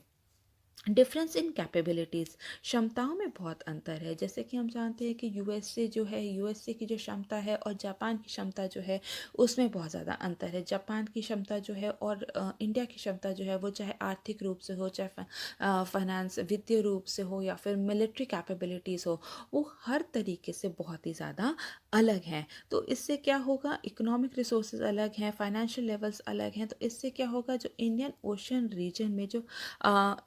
ओशन रीजन में अगर उनको शांति स्थापना करनी है, ठीक है, शांति स्थापित करनी है, तो हर कंट्रीज़ की अगर मदद लेता है तो यहाँ पे अलग अलग कैपेबिलिटीज़ हैं। तो किसी एक के लिए, ठीक है, किसी एक की रक्षा के लिए जो है सभी कंट्रीज़ की जो कैपेबिलिटीज़ हैं उसका यूज़ हो रहा है। तो यहाँ पे कोई इम्बैलेंस पार्टनरशिप हमें देखने को मिलती है, जो कि पार्टनर कंट्री पे जो है वो एक एक्स्ट्रा बर्डन डालती है, क्योंकि यहाँ पे जो है कैपेबिलिटीज़ अलग अलग हैं। और जो है वो दूसरों से एक्सपेक्ट करता है कि वो अपनी कैपेबिलिटीज़ को यूज़ करके पूरी जो रीजन है वहाँ पे उनके इंटरेस्ट को सेव करें। डिफरेंट फोकस, अलग अलग केंद्र बिंदु हैं। जैसा कि देखते हैं हम, जो ऑस्ट्रेलिया और जापान है उसका जो केंद्र बिंदु क्या है वो पैसिफिक रीजन है, और इंडिया का केंद्र बिंदु क्या है वो इंडियन ओशियनिक रीजन है। तो यहाँ पर जो फोकस है क्वाड मेंबर ग्रुप्स का वो भी बहुत ज़्यादा अलग अलग है। तो इसके लिए हम लोग क्या कर सकते हैं, तो इन क्वाड को और मजबूत बनाने के लिए क्वाड को एक पॉजिटिव एजेंडे की ज़रूरत है। ये नहीं कि केवल चाइना को टैकल करना है इस वजह से ये ग्रुप बन के आए। इनको एक पॉजिटिव एजेंडा की ज़रूरत है। जैसे कि डिज़ास्टर में कैसे रिलीफ होगा, एंटी पायरेसी ऑपरेशन के लिए काम कर सकते हैं, इंफ्रास्ट्रक्चर असिस्टेंस के लिए काम करने के लिए, और अपनी कनेक्टिविटी को, एक दूसरे देश से कनेक्टिविटी को बढ़ाने के लिए जो है इनको काम करना चाहिए। ना कि इनको केवल एक देश जो है चाइना को लेकर जो है एक ग्रुप बनाने की ज़रूरत है। तो पॉजिटिव एजेंडा की यहाँ पे बहुत ज़्यादा हमें ज़रूरत देखने को मिलती है। इसके साथ साथ हम देखते हैं कि अगर ये लोग अपनी जो है ग्लोबल पोजीशन को, जितने भी जो क्वाड मेंबर्स हैं, अपनी ग्लोबल पोजीशन को बढ़ाने के लिए, ठीक है, ग्लोबल पोजीशन को बढ़ाने के लिए इनको ज़रूरी नहीं है कि केवल ये चार कंट्रीज़ का ही एक ग्रुप हो। ज़रूरी है कि ये जो अन्य जो रीजनल फोरम्स हैं, ठीक है, अन्य जो रीजनल फोरम्स हैं इससे भी अपने जो संबंध हैं वो और ज़्यादा अच्छे करें। जैसे कि आसियान है, जिससे कि इंडियन ओशियन रीजन में जो है यहाँ पर शांति स्थापित की जा सकती है। फ्रांस के साथ, यूके के साथ बिम्स्टेक है, इंडियन ओशियन कमीशन है, इसके साथ भी जो है रीजनल पार्टनरशिप करके भी जो है एक अपनी ग्लोबल पोजीशन को जो क्वाड के जो मेंबर्स हैं वो और मजबूत कर सकते हैं। तो इंडिया अगर आसियान के साथ, बिम्स्टेक के साथ, फ्रांस के साथ, यूके के साथ अगर अपने संबंध और अच्छे करता है तो यहाँ पर इंडिया की जो ग्लोबल पोजीशन है वो बहुत अच्छी हो जाएगी। तो कहीं ना कहीं ज़रूरी है कि ठीक है, चाइना के लिए ज़रूरी है कि चाइना को काउंटर करने के लिए ग्रुप ज़रूरी है, लेकिन यहाँ पे पॉजिटिव एजेंडे होने बहुत ज़्यादा ज़रूरी हैं। अन्य रीजनल ग्रुप्स जो हैं उसके साथ संबंध होने बहुत ज़्यादा ज़रूरी हैं, और इस पूरे ग्रुप को एक इंस्टीट्यूशनल फ्रेमवर्क देने की भी बहुत ज़्यादा हमें ज़रूरत है। इसके बाद हम नेक्स्ट क्वेश्चन पे चलेंगे जो कि है पेपर नंबर 3 का, और क्वेश्चन है what do you understand by food fortification, discuss items in food fortification in India. मतलब कि फूड फोर्टिफिकेशन से आप क्या समझते हैं, भारत में खाद्य पौष्टिकरण में विभिन्न प्रयासों पर चर्चा करें। तो हम इस क्वेश्चन को यहाँ पर पूरा देख लेंगे। भारत सरकार जो है उसने कुपोषण से निपटने के लिए बहुत ही मतलब कि व्यापक, इंडिया में जैसे कि हम जानते हैं कि लोगों में माइक्रो न्यूट्रिएंट्स की बहुत ज़्यादा कमी है। लोगों के अंदर जो एक पौष्टिक आहार की जो है वो बहुत ज़्यादा कमी है। जब हम कहते हैं कि माइक्रो न्यूट्रिएंट्स की कमी है, मतलब कि एक जो इंसान है उसको बहुत तरीके के न्यूट्रिएंट्स, उसको बहुत तरीके के पौष्टिक तत्वों की आवश्यकता होती है अपने पूरे विकास के लिए, डेवलपमेंट के लिए, मेंटल फिजिकल डेवलपमेंट के लिए बहुत तरीके के पौष्टिक आहार की ज़रूरत होती है। बहुत तरीके के मिनरल्स की ज़रूरत होती है। लेकिन इंडिया में जो है लोगों के अंदर जो है कुपोषण की जो इंडिया की जो पॉपुलेशन है, कुपोषण की उसमें मात्रा जो है वो बहुत ज़्यादा है। तो कुपोषण से निपटने के लिए, ठीक है, तो इंडिया गवर्नमेंट ऑफ इंडिया ने क्या किया है कि कुपोषण से निपटने के लिए व्यापक आबादी, ठीक है, वाइडर पॉपुलेशन को फोर्टिफाइड खाद्य पदार्थ उपलब्ध कराने के लिए इंडिया की गवर्नमेंट ने जो है वहाँ पे एक डिसीजन लिया है। और हम देखते हैं कि हाल ही में नीति आयोग ने फरवरी 2020 में भारत भर में चावल के पौष्टिकरण के लिए एक पायलट योजना की शुरुआत करने की मंजूरी दी है। तो इसमें क्या होगा, इसमें फोर्टिफाइड राइस होगा, ऐसा राइस जिसमें कि बहुत सारे माइक्रो न्यूट्रिएंट्स को ऐड किया जाएगा, और उसके बाद उसको कई सारी जो है आबादी को, बहुत सारे लोगों को जो है उस राइस को जो है उसको डिस्ट्रीब्यूट किया जाएगा, ताकि लोगों के अंदर जो कुपोषण की जो प्रॉब्लम है उसको कहीं ना कहीं टैकल किया जा सके। तो नीति आयोग ने हाल ही में फरवरी 2020 में राइस फोर्टिफिकेशन की पायलट प्रोजेक्ट को जो है यहाँ पे मंजूरी दी है। तो हम देखेंगे कि आखिर फूड फोर्टिफिकेशन होता क्या है। फूड फोर्टिफिकेशन की बात करें तो फूड फोर्टिफिकेशन को हम लोग कहते हैं खाद्य पौष्टिकरण, की कोई भी खाद्य सामग्री है उसमें कुछ माइक्रो न्यूट्रिएंट्स को ऐड कर देना, जिससे कि लोगों की न्यूट्रिशनल वैल्यू, जो भी को खा रहे हैं उसके न्यूट्रिशनल वैल्यू को और ज़्यादा बढ़ा सकें। जो भी जितनी भी उनकी जो न्यूट्रिशनल डेफिशिएंसी है या फिर न्यूट्रिशनल नीड्स हैं उनको पूरा करने के लिए बहुत सारे जो न्यूट्रिशन जो है वो ऐड कर दिए जाते हैं खाद्य सामग्री में। उसी को क्या कहते हैं, उसी को हम कहते हैं फूड फोर्टिफिकेशन या खाद्य पौष्टिकरण। की जो हमारा जो फूड मटेरियल है, जो हमारे खाद्य सामग्री है, उस आहार को और ज़्यादा पौष्टिक बना देने को ही क्या कहते हैं, खाद्य पौष्टिकरण या फिर फूड फोर्टिफिकेशन। तो इसमें बहुत तरीके जो है माइक्रो न्यूट्रिएंट्स को ऐड किया जाता है, जैसे कि विटामिन को ऐड कर दिया गया, या फिर जो बहुत सारे एलिमेंट्स हैं जैसे आयरन है, फॉलिक एसिड है, ऐसे माइक्रो न्यूट्रिएंट्स को, जिंक है, इनको ऐड करके जो हमारी खाद्य सामग्री है उसको और ज़्यादा पौष्टिक बना दिया जाता है, और इसी को कहते हैं फूड फोर्टिफिकेशन। और इससे क्या है, ये जो समाज के जो विभिन्न वर्गों में जो बड़ी संख्या में लोगों को पोषण संबंधी ज़रूरत है, या फिर उनके जो पोषण की जो कमी है उनके शरीर में, उसको पूरा करने के लिए बहुत ही ज़्यादा मदद मिलती है। और ये फोर्टिफाइड के जो स्टैंडर्ड्स हैं, जब भी किसी खाद्य सामग्री का जो स्टैंडर्ड्स तय किए जाते हैं कि उसमें क्या क्या किस तरीके से फोर्टिफाई किया जाएगा फूड, वो कौन तय करता है, वो करता है FSSAI। ठीक है, तो वो कौन करेगा, वो FSSAI द्वारा ही निर्धारित किया जाता है। और इसके बाद हम देखेंगे कि इसमें ना ये जो समग्र स्वास्थ्य लक्ष्यों की प्राप्ति में भी मदद करता है, मतलब कि जो मैटरनल हेल्थ है उसके लिए ये बहुत ही ज़्यादा ज़रूरी होती है। और ये जो पूरा स्कीम जो है, ये जो राइस फोर्टिफिकेशन की जो स्कीम है, ठीक है। ये जो राइस फोर्टिफिकेशन की जो चावल पौष्टिकरण की स्कीम है, ये कौन लॉन्च कर रहा है? ये department of food and public distribution जो है ये लॉन्च कर रही है। और ये जो चावल है इसको पीडीएस के थ्रू जो है लोगों में बांटा जाएगा, जिससे कि लोगों की जो न्यूट्रिशन डेफिशिएंसी की जो नीड है उसको पूरा किया जा सके। तो अब हम देखते हैं कि ये जो एक डाइवर्सिफाइड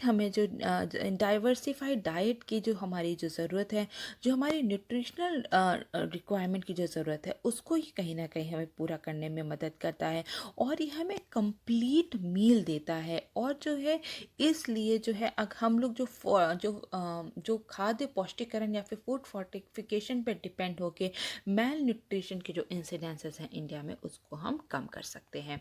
तो हम देखेंगे कि आखिर क्या क्या इंडिया में जो मेल न्यूट्रिशन के कौन कौन से चैलेंजेस हैं। अगर हम उसकी बात करें तो हम सबसे पहले देखते हैं कि जितने भी 20% ऑफ मैटरनल डेथ्स होती हैं, ठीक है, जो मातृ मृत्यु होती है, वो जो है जो प्रेग्नेंट लेडीज़ हैं उसमें आयरन की कमी से जो 20% जो है जो लेडीज़ हैं जो मैटरनल डेथ्स होती हैं, वो किस वजह से होती हैं? क्योंकि उनमें आयरन की डेफिशिएंसी होती है। ठीक है। वुमेन जो ऐसी औरतें जो होती हैं जो कि एनीमिक होती हैं, जिनमें एनीमिया होता है, जिनमें खून की कमी होती है, उसके कारण क्या होता है, उनके वो जो है अक्सर जो है वो प्री टर्म या फिर कुपोषित बच्चों को जन्म देती हैं। तो हम देखते हैं कि यहाँ पर जो है इंडिया में ये कुपोषण की जो प्रॉब्लम है वो बहुत ही ज़्यादा है। और इसके साथ साथ हम देखते हैं कि 59% वुमेन ऐसी हैं और 53% बच्चे ऐसे हैं जिनमें कि खून की कमी है। तो इसलिए ज़रूरी है कि जो हम खाद्य सामग्री ले रहे हैं, जो भी हम चीज़ें खा रहे हैं, उसमें कहीं ना कहीं ज़रूरी है कि अगर हम उसको थोड़ा सा हम और पौष्टिक बना दें, उसमें हम थोड़ा सा फॉलिक एसिड, उसमें अगर हम आयरन की मात्रा को अगर हम बढ़ा दें, अगर हम उसके जो है उसमें ऐड कर दें चावल में या फिर गेहूँ में, तो इससे इस तरीके जो कुपोषण है या फिर खून की कमी के जो इंसिडेंसेस है, उससे कहीं ना कहीं हमें निपटने में बहुत ज़्यादा मदद मिलेगी। तो अगर हम फूड फोर्टिफिकेशन की बात करें तो क्या है, इसमें माइक्रो न्यूट्रिएंट्स को ऐड कर दिया जाता है। फॉर एग्जांपल अगर हम एग्जांपल की बात करें तो जैसे कि आयोडाइज्ड सॉल्ट है, ठीक है। आयोडाइज सॉल्ट की बात की जाती है कि टाटा नमक जो है वो आयोडाइज सॉल्ट है। इससे क्या होता है, इससे जो है जो सॉल्ट है उसको फोर्टिफाई किया जाता है, उसको थोड़ा सा पौष्टिक बना दिया जाता है, जिससे कि जो लोगों में जो गोइटर की जो प्रॉब्लम होती है, घेंगे की जो प्रॉब्लम होती है, उससे कहीं ना कहीं निपटा जा सके। क्योंकि जो घेंगा होता है या गोइटर होती है वो किससे होती है? वो आयोडीन की कमी से होती है। तो अगर नमक में आयोडीन को मिला दिया जाए तो कहीं ना कहीं हमें गोइटर की जो प्रॉब्लम है उससे टैकल करने में बहुत ज़्यादा मदद मिलेगी। और ये जो आयोडाइज सॉल्ट है, ठीक है, इसको एक पायलट स्कीम की तरह जो है लॉन्च किया गया था। और अगर हम हाल ही में देखें जो राइस जो है, राइस के फोर्टिफिकेशन को भी पायलट स्कीम की तरह लॉन्च किया गया है, जिसके लिए 42.6 करोड़ 42.6 करोड़ जो है इसका बजट लाया गया। इसका 42.6 करोड़ का इसका बजट बनाया गया है। और ये राइस जो है ये पीडीएस के द्वारा, पब्लिक डिस्ट्रीब्यूशन सिस्टम के द्वारा ही इसको जो है इसका वितरण किया जाएगा। और लोग जो हैं जब इसको कंज्यूम करेंगे तो कहीं ना कहीं उनकी विटामिन बी की जो कमी है उसको पूरा करने में मदद मिलेगी। क्योंकि होता क्या है, क्योंकि जब भी चावल को जब पॉलिश किया जाता है तो उसके जो विटामिन बी वाले जो तत्व होते हैं, जो न्यूट्रिएंट्स होते हैं, वो कहीं ना कहीं लॉस हो जाते हैं। तो इसलिए इसमें जो फोर्टिफाइड राइस है ये हमारे विटामिन बी की जो कमी है उसको पूरा करने में मदद मिलेगा। और इसके साथ साथ जो आयरन है और फॉलिक एसिड है ये भी इसमें ऐड किया जाएगा, ठीक है। इसके बाद और ये जो पूरी ये जो पूरी जो स्कीम है फोर्टिफिकेशन ऑफ राइस की, ठीक है, राइस फोर्टिफिकेशन की जो स्कीम है इसे 3 ईयर्स तक के लिए चलाया गया है। 2019-2020 वाले साल से जो है इसको शुरू करके 3 साल के लिए, जैसा कि हमने बोला, इसको एक पायलट प्रोजेक्ट के रूप में स्टार्ट किया गया है। तो इसको अभी शुरुआत में 3 ईयर्स के लिए ही इसको लॉन्च किया गया है। और इसे 15 डिस्ट्रिक्ट में ही केवल अभी लॉन्च किया गया है। और जिसमें कि कोशिश की जा रही है कि एक डिस्ट्रिक्ट हर स्टेट में से जो है इसको लिया जाए, और ताकि वहाँ पे जो लोगों के बीच में जो माइक्रोन्यूट्रिएंट की जो प्रॉब्लम है, जो कमी है, उसको पूरा कर सकें। इसके बाद हम देखेंगे कि आखिर कौन कौन से अटेम्प्ट्स हैं कि इंडिया में क्या क्या कि फूड फोर्टिफिकेशन, खाद्य पौष्टिकरण का इंडिया गवर्नमेंट ने क्या क्या प्रयास किए हैं। अब हम एक नज़र उस पर भी डाल लेंगे। तो सबसे पहले अगर हम बात करें फूड फोर्टिफिकेशन के अटेम्प्ट्स की, तो जैसे कि हमने बात की कि स्टैंडर्ड्स कौन सेट कर रहा है, इसके स्टैंडर्ड सेट कर रहा है एफएसएसएआई। और इसमें जो है एफएसएसएआई जो है इसने केवल जो है 2018 में इसको रेगुलेट करने के लिए भी बहुत ज़्यादा कोशिश की है, और ये केवल 5 चीज़ों में ही जो है फोर्टिफिकेशन जो है या फिर पौष्टिकरण जो है वो उस पे जो है ये एफएसएसएआई ने अभी जो केवल रेगुलेशंस लेके आई है। वो 5 कौन कौन से खाद्य सामग्री हैं, वो है वीट मतलब कि गेहूँ, राइस मतलब कि चावल, मिल्क मतलब कि दूध, ऑयल, ठीक है, जो भी हम ऑयल यूज़ करते हैं, या फिर जो है सॉल्ट, ठीक है, जैसे कि सॉल्ट को हम फोर्टिफाई करके उसमें आयोडीन ऐड करते हैं तो ये हो गया सॉल्ट, ठीक है। तो ये केवल 5 चीज़ों के लिए ही अभी जो है इसको रेगुलेट किया जा रहा है। और इसमें जो है ज़रूरी है, एफएसएसएआई ने ये भी मानक तय किया है कि जितने भी फोर्टिफाइड फूड्स होंगे उसमें जो है उसके पैकेजिंग पे F+ लिखना बहुत ज़्यादा ज़रूरी है, और उसके साथ साथ उसमें एक टैग लाइन भी देनी ज़रूरी है जिस पे लिखा होना चाहिए संपूर्ण पोषण स्वस्थ जीवन। जैसे और इस और फोर्टिफिकेशन ऑफ फूड से क्या फ़ायदा होगा, इससे मैटरनल हेल्थ को इम्प्रूव किया जा सकता है, लोगों के मेल न्यूट्रिशन की प्रॉब्लम को एड्रेस किया जा सकता है। जो जैसे कि हमने बात की थी कि इंडिया में स्टंटिंग और वेस्टिंग की प्रॉब्लम बहुत ज़्यादा है, कहीं ना कहीं उन सब प्रॉब्लम्स को भी यहाँ पर हम लोग एड्रेस कर सकते हैं। और जितने भी जैसे कि वुमेन हो गई, जब वो प्री टर्म बर्थ देती हैं या फिर जो कुपोषित बच्चे को जन्म देती हैं, क्योंकि उनको खुद में उनकी खून की कमी होती है, तो इससे जो लोग जो बच्चे जो जन्म लेते हैं उनका जन्म के समय पे जो है वेट जो है वो बहुत कम होता है, उनका जो मानसिक विकास होता है, जो फिजिकल विकास होता है वो बहुत ही ज़्यादा पुअर होता है। तो इस वजह से भारत सरकार ने बहुत तरीके के अटेम्प्ट्स किए हैं जिससे कि खाद्य सामग्री जो है उसको और बेहतर बनाया जा सके, और जो है कुपोषण की जो पूरी समस्या है उससे निपटा जा सके। तो सबसे पहले अगर हम बात करेंगे तो फोर्टिफाइड मिल्क प्रोडक्ट्स की बात करेंगे, जिसमें कि जो मिल्क है उसके अंदर विटामिन ए और विटामिन डी को ऐड किया जाता है, जिससे कि नाइट ब्लाइंडनेस, ठीक है, नाइट ब्लाइंडनेस किससे होती है, विटामिन ए की कमी से होती है, और रिकेट्स किससे होती है, वो विटामिन डी की कमी से होती है। तो जिससे कि नाइट ब्लाइंडनेस और रिकेट्स जैसी प्रॉब्लम से हम लोग जो है यहाँ पर जो है हम उसको टैकल कर सकें। और यहाँ पे जो हरियाणा है, पंजाब है, राजस्थान है, असम है, महाराष्ट्र है, ठीक है, यहाँ के जितने भी मिल्क कॉपरेटिव्स हैं ये जो है मिल्क प्रोडक्ट्स को बहुत ज़्यादा फोर्टिफाई करते हैं, उसमें विटामिन ए और विटामिन डी को ऐड करते हैं, और लोगों को जो है और लोगों के अंदर का जो माइक्रोन्यूट्रिएंट्स की कमी है उसको पूरा करने में जिससे मदद मिलती है।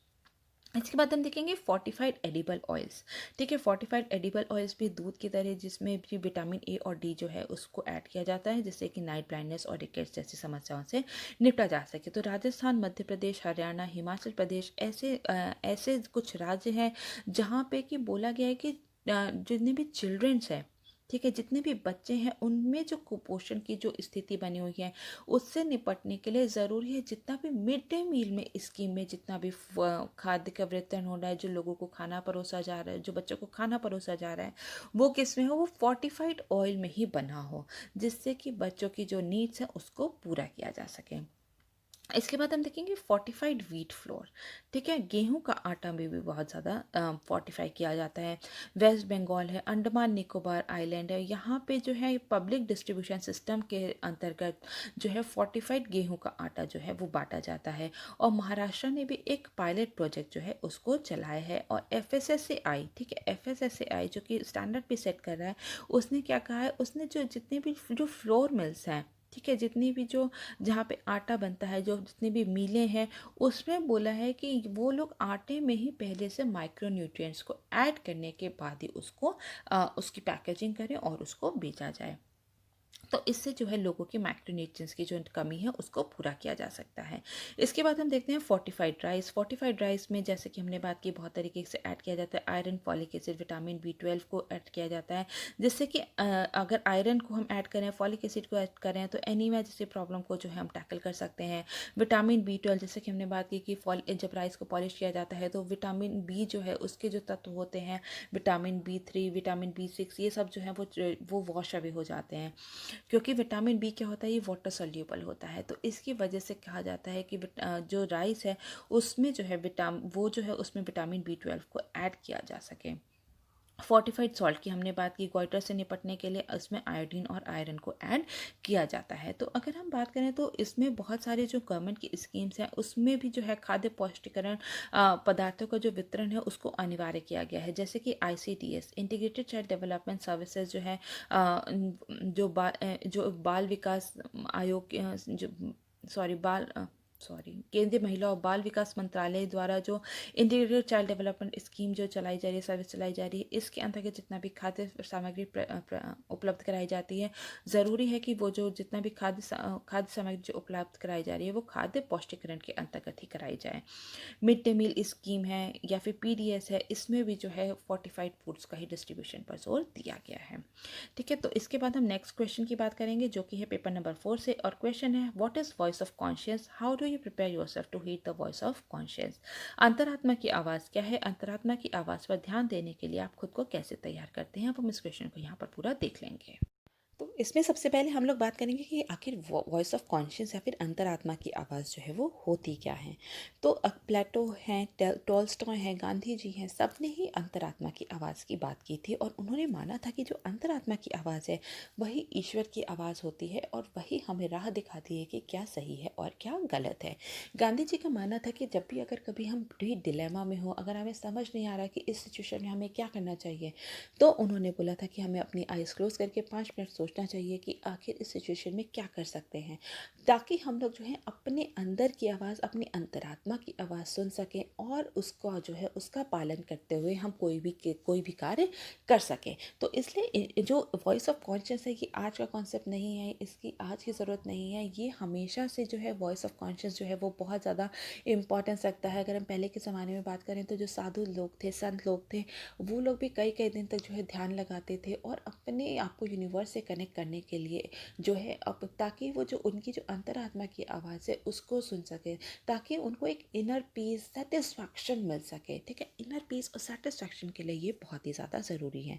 तो अगर हम बात करें यहाँ पर कि आखिर वॉइस ऑफ कॉन्शियस होता क्या है, ठीक है, तो वॉइस ऑफ कॉन्शियस क्या है, वॉइस ऑफ कॉन्शियस है जो हमारे जो आंतरिक आवाज़ होती है, जो हमारे कार्यों या व्यवहार को नियंत्रित और न्याय करती है। ठीक है, ये जो जब भी हम कोई एक्शन लेते हैं तो हमें पता हो जाता है कि ये हमने सही किया है या गलत किया है। ठीक है, कई बार होता है कि अब एक्शन ले लेते हैं, उसके बाद हमें लगता है कि नहीं, हमें ऐसा नहीं करना चाहिए था। तो ये आपके एक्शन को जज कौन कर रहा है, ये आपके एक्शन को जज कर रहा है आपकी अंतरात्मा की आवाज़ या फिर वॉइस ऑफ कॉन्शियस। तो इसीलिए, ठीक है, तो इसीलिए कहते हैं कि हमें अपनी अंतरात्मा की आवाज़ सुननी चाहिए। और यही जो क्वेश्चन भी कह रहे हैं कि आप किस तरीके से अपने आप को अलाइन कर सकते हो, किस तरीके से आप अपने आप को तैयार कर सकते हो कि आप जो है अपनी अंतरात्मा की आवाज़ जो है वो सुन सको और बाद में आपको कोई गिल्ट फीलिंग ना आए कि आपको ये कार्य नहीं करना चाहिए था। ठीक है, तो ये हमारे हर व्यवहार को जो है नियंत्रित कर रही है हमारी वॉइस ऑफ कॉन्शियस। कई बार होता है कि हम लोग को बहुत सारी चीज़ें, हम लोग के पास बहुत सारे ऑप्शंस होते हैं, लेकिन हम लोग एक ऑप्शन उसमें से चुनते हैं। क्यों? क्योंकि हम उसमें से हम लोग एक ही ऑप्शन चुनते हैं, हो सकता है दूसरा व्यक्ति जो है वो दूसरा ऑप्शन चुन सके। उसी सिचुएशन में हर कोई अलग अलग से रिएक्ट करता है। तो लोग जो है अपनी अंदर की आवाज़ सुनते हैं, अपनी अंतरात्मा की आवाज़ सुनते हैं और उसी के अकॉर्डिंग जो है कोई भी कार्य करते हैं। तो इसलिए हम कह सकते हैं ये हमारे कार्य को, हमारे व्यवहार को नियंत्रित करता है, रेगुलेट करता है और साथ साथ हमारे जो व्यवहार है उसका न्याय भी करता है कि हमने इस सिचुएशन में सही कार्य किया कि नहीं किया। अगर हमें लगता है कि हमने सिचुएशन में सही कार्य, सही तरीके से काम नहीं किया, तो अगली बार जो है हमें वो राह दिखाता है कि हमें उस सिचुएशन में किस तरीके से काम करना है। तो ये होता है हमारी वॉइस ऑफ कॉन्शियस। तो ये जो वॉइस ऑफ कॉन्शियस होती है ये क्या होती है कि हमें जो किसी भी स्थिति में किसी भी स्थिति को जो है विभिन्न दृष्टिकोणों से वो है उसका विश्लेषण करता है और हमें निर्णय लेने में मदद करता है कि कोई भी स्थिति है उसके क्या क्या प्रॉस एंड कॉन्स हो सकते हैं। ठीक है, उसके प्रॉस भी देखेगा, उसके कॉन्स भी देखेगा, उसके बाद ही हम लोग कोई भी जो है एक्शन लेते हैं। जिसके ज़्यादा प्रॉस होते हैं उसी को हम जो है एक्शन लेते हैं। और ये जो वॉइस ऑफ कॉन्शियस है, ये जो हमारे यूनिवर्सल प्रिंसिपल्स हैं, मॉरल प्रिंसिपल्स हैं, नैतिक सिद्धांत हैं और हमारे व्यावहारिक कार्यों के बीच में ये समन्वय बिठाने का काम करता है। ठीक है, तो sync between moral principles and action, क्योंकि हर कोई इंसान ऐसा कार्य करना चाहता है जो उसको लगता है कि जितने भी लोग हैं, जितने भी लोग हैं उनको, उन जितने भी विवेकी लोग हैं उनकी नज़र में वो कार्य सही होना चाहिए। उसी के अकॉर्डिंग हम लोग जो है कोई भी एक्शन लेते हैं। अगर हम कहें कि कोई चोर भी है तो वो भी नहीं चाहता कि उसका जो चोरी का जो सामान है वो भी जो है चोरी हो जाए। तो इस तरीके से हम कोई भी जो है विवेकी इंसान जो है वो उसकी नज़र में हमें सही कार्य करना है, यही सोच के हम लोग कोई भी एक्शन लेते हैं। ठीक है, तो अब हम बात करेंगे कि आखिर इस हम क्या क्या कर सकते हैं जिससे कि हम अपनी अंदर की आवाज़, अपनी अंतरात्मा की आवाज़ जो है उसको सुन सकते हैं। सबसे पहले है मेडिटेशन एंड योगा। ठीक है, ध्यान और योग करने से जो है हम अपने आप को यूनिवर्स के साथ अलाइन कर लेते हैं, और जिससे कि हमें हमारी जो आंतरिक आवाज़ है वो सुनने में बहुत ज़्यादा मदद मिलती है। डीप थिंकिंग जिसको कहते हैं, मेडिटेशन कहते हैं, मतलब कि ध्यान लगाना जो है, उससे हम अपनी इनर वॉइस को, हम अपना जब आत्मचिंतन करते हैं तो उससे हम अपनी इनर वॉइस को सुन सकते हैं। कहते हैं मेडिटेशन करो, आपको बहुत ज़्यादा क्लैरिटी आएगी कि आखिर आप चाहते क्या हो। तो उससे क्या हो रहा है, हम अपनी इनर वॉइस को यहाँ पर सुन रहे हैं। तो इसलिए मेडिटेशन एंड योगा, ठीक है, मेडिटेशन एंड योगा जो है हमें यूनिवर्स के साथ अलाइन करता है और हमें अंतरात्मा की आवाज़ सुनने में मदद करता है। थिंक बिफोर एक्ट, कार्य करने से पहले हमें सोचना चाहिए। जैसे कि हमने बात की, कई बार हम एक्शंस ले लेते हैं लेकिन क्या होता है बाद में हमें लगता है कि नहीं, हमने गलत किया है। तो इस गिल्ट फीलिंग से बचने के लिए हमें पहले सोचना चाहिए। जैसा कि हमने बात की कि गांधी जी ने भी क्या कहा है, जब भी डिलेमा में हो हमें आंखें बंद करके 2 मिनट सोचना चाहिए और उसके बाद ही एक्शन लेना चाहिए। तो कोई भी कार्य करने के पहले हमें सोचना चाहिए और उसके बाद ही कोई भी कार्य करना चाहिए। पावर ऑफ साइलेंस, मौन शक्ति। ठीक है, जो साधु संत पहले जो हैं, और आज भी बहुत सारे धर्म गुरु ऐसे हैं जो कई दिन तक जो है मौन व्रत रखते हैं, सुबह से शाम तक मौन व्रत रखते हैं। क्यों? ताकि जो है वो अपने जो इनर वॉइस है उसको सुन सके। उसको सुनने के लिए जो साइलेंस की जो पावर है वो भी बहुत इंपॉर्टेंस रखती है। अवॉइड कन्फ्लिक्ट ऑफ इंटरेस्ट, हितों के टकराव से बचना चाहिए, क्योंकि जहाँ हमारा हित होता है वहाँ पर हम कई बार जो है वॉइस ऑफ कॉन्शियस को अनदेखा कर देते हैं और अपने हित की तरफ जो है हमारा ज़्यादा झुकाव होता है। क्योंकि हम लोग यहाँ पर जो है प्रेजेंट, हम लोग कलयुग में जी रहे हैं, हम लोग प्रेजेंट सिचुएशन में देखते हैं कि हमें कहाँ फ़ायदा हो सकता है। तो अपने को ऐसी सभी सिचुएशन से बचना चाहिए जहाँ पे कि हमारा हित जुड़ा हो, और जहाँ पे कि हितों का टकराव हो रहा हो। अगर हम उस सिचुएशन से बचेंगे तो हम जो है अपने अंतरात्मा की आवाज़ के अकॉर्डिंग ही कोई भी कार्य करेंगे और अपना एक्शंस को वो हमें रेगुलेट करने में बहुत ज़्यादा मदद मिलेगी। फ्री फ्रॉम एक्सटर्नल इन्फ्लुएंस, भारी प्रभाव से हमें मुक्त होना चाहिए। ये नहीं कि अगर 20 लोग कोई कार्य करें तो आप भी वही कार्य करें। अगर आपको लगता है, अगर आपकी पर्सनल चॉइस है कि आपको ये कार्य नहीं करना है तो उसे नहीं करना चाहिए, क्योंकि तभी हम कह सकते हैं कि आप जो है अपनी अंतरात्मा की आवाज़ सुन रहे हैं। जैसे आजकल तो बहुत होता है कि मतलब कि रिश्तेदार कहते हैं कि शादी कब करोगे, शादी कब करोगे, अगर एज ज़्यादा हो जाती है। तो यहाँ पर क्या होता है कि अगर लोगों को, अगर जिसकी शादी होनी है, अगर उसी को नहीं लगता कि अभी राइट एज है मैरिज की, तो क्या उसको इसको इस तरह का डिसीजन लेना चाहिए? नहीं लेना चाहिए। तो इसलिए भारी प्रभाव से मुक्त होना चाहिए, क्योंकि वहाँ पे अगर हम एक्सटर्नल इन्फ्लुएंस से कोई भी काम कार्य कर रहे हैं तो क्या होगा, तो अंत में जाके या फिर बाद में जाके हमें एक गिल्ट फीलिंग हो सकती है कि हमने इस तरह का कार्य क्यों किया। तो हमें अपने बाहरी इन्फ्लुएंस से बचना चाहिए। यूनिवर्सल वैल्यू, सार्वभौमिक मूल्य, कुछ ठीक है, कुछ सार्वभौमिक मूल्य होते हैं जैसे कि लॉयल्टी हो गई, जो कि हर कल्चर, हर देश में जो है इसे एक्सेप्ट किया जाता है। लॉयल्टी हो गई, लव हो गया, दान देना, डोनेशन हो गया, ये सब यूनिवर्सल कुछ वैल्यूज़ हैं, सार्वभौमिक मूल्य हैं, जिसको अगर हम पकड़ कर चलेंगे तो हम अपनी अंतरात्मा की जो आवाज़ है उसको सुन सकेंगे। क्योंकि हमारी अंतरात्मा की आवाज़ क्या करता है, हमारी जो जैसे कि हमने बात की थी, नैतिक सिद्धांतों के साथ हमारे जितने भी व्यवहार होता है उसके बीच समन्वय बिठाता है। ठीक है, तो जो हमारे जो यूनिवर्सल मॉरली प्रिंसिपल्स है, यूनिवर्सल वैल्यूज़ हैं, उसके साथ हमें अलाइन होना बहुत ही ज़्यादा ज़रूरी है। गट फीलिंग होनी बहुत ज़्यादा, गट हमें जो कई बार कहते हैं ना कि हमें आभास हो जाता है बहुत सारी चीज़ों का कि हम कोई रास्ता अपना बदल लेते हैं, या हमें सुबह से ही लगता है कि हमारे साथ कुछ गलत होने वाला है। तो हमें एक जो गट फीलिंग है ये हमें सुनना बहुत ज़्यादा ज़रूरी है और उसी के अकॉर्डिंग कार्य करना चाहिए। तो ये जो अंतरात्मा की आवाज़ होती है ये हमारे अंदर से हमेशा आती रहती है, लेकिन कुछ ही लोग उसको सुन पाते हैं। जैसे कहते हैं ना कि छठी इंद्रिय जो एक्टिव हो जाती है, तो कुछ ही लोग उसे सुन पाते हैं। और कई बार तो ऐसे होता है कि हमारे आसपास इतना शोरगुल होता है कि हम अपनी इनर वॉइस को सुन ही नहीं पाते। तो अगर हम मेडिटेशन करते हैं, योगा करते हैं, साइलेंस को प्रैक्टिस करते हैं, कोई भी कार्य करने से पहले सोचते हैं, तो इस तरीके से हम जो अपनी अंतरात्मा की आवाज़ है उसको सुन सकते हैं।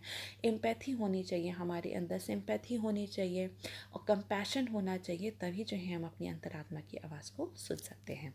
ठीक है, इसके बाद हम नेक्स्ट क्वेश्चन की बात करेंगे, जो कि है अगेन पेपर नंबर 1 से। और क्वेश्चन है describe western disturbances and its impact on India's climate and agriculture. पश्चिमी विक्षोभ और भारत की जलवायु और कृषि पर इसके प्रभाव का वर्णन करें। तो हम यहाँ पे इस क्वेश्चन को पूरा देख लेंगे। इस क्वेश्चन में हम लोग सबसे पहले समझेंगे कि आखिर वेस्टर्न डिस्टर्बेंस या फिर पश्चिमी विक्षोभ होता क्या है। तो अगर हम वेस्टर्न डिस्टर्बेंस या पश्चिमी विक्षोभ की बात करें, तो ये हम इसको कह सकते हैं ये कि बाह्य उष्णकटिबंधीय आंधी है।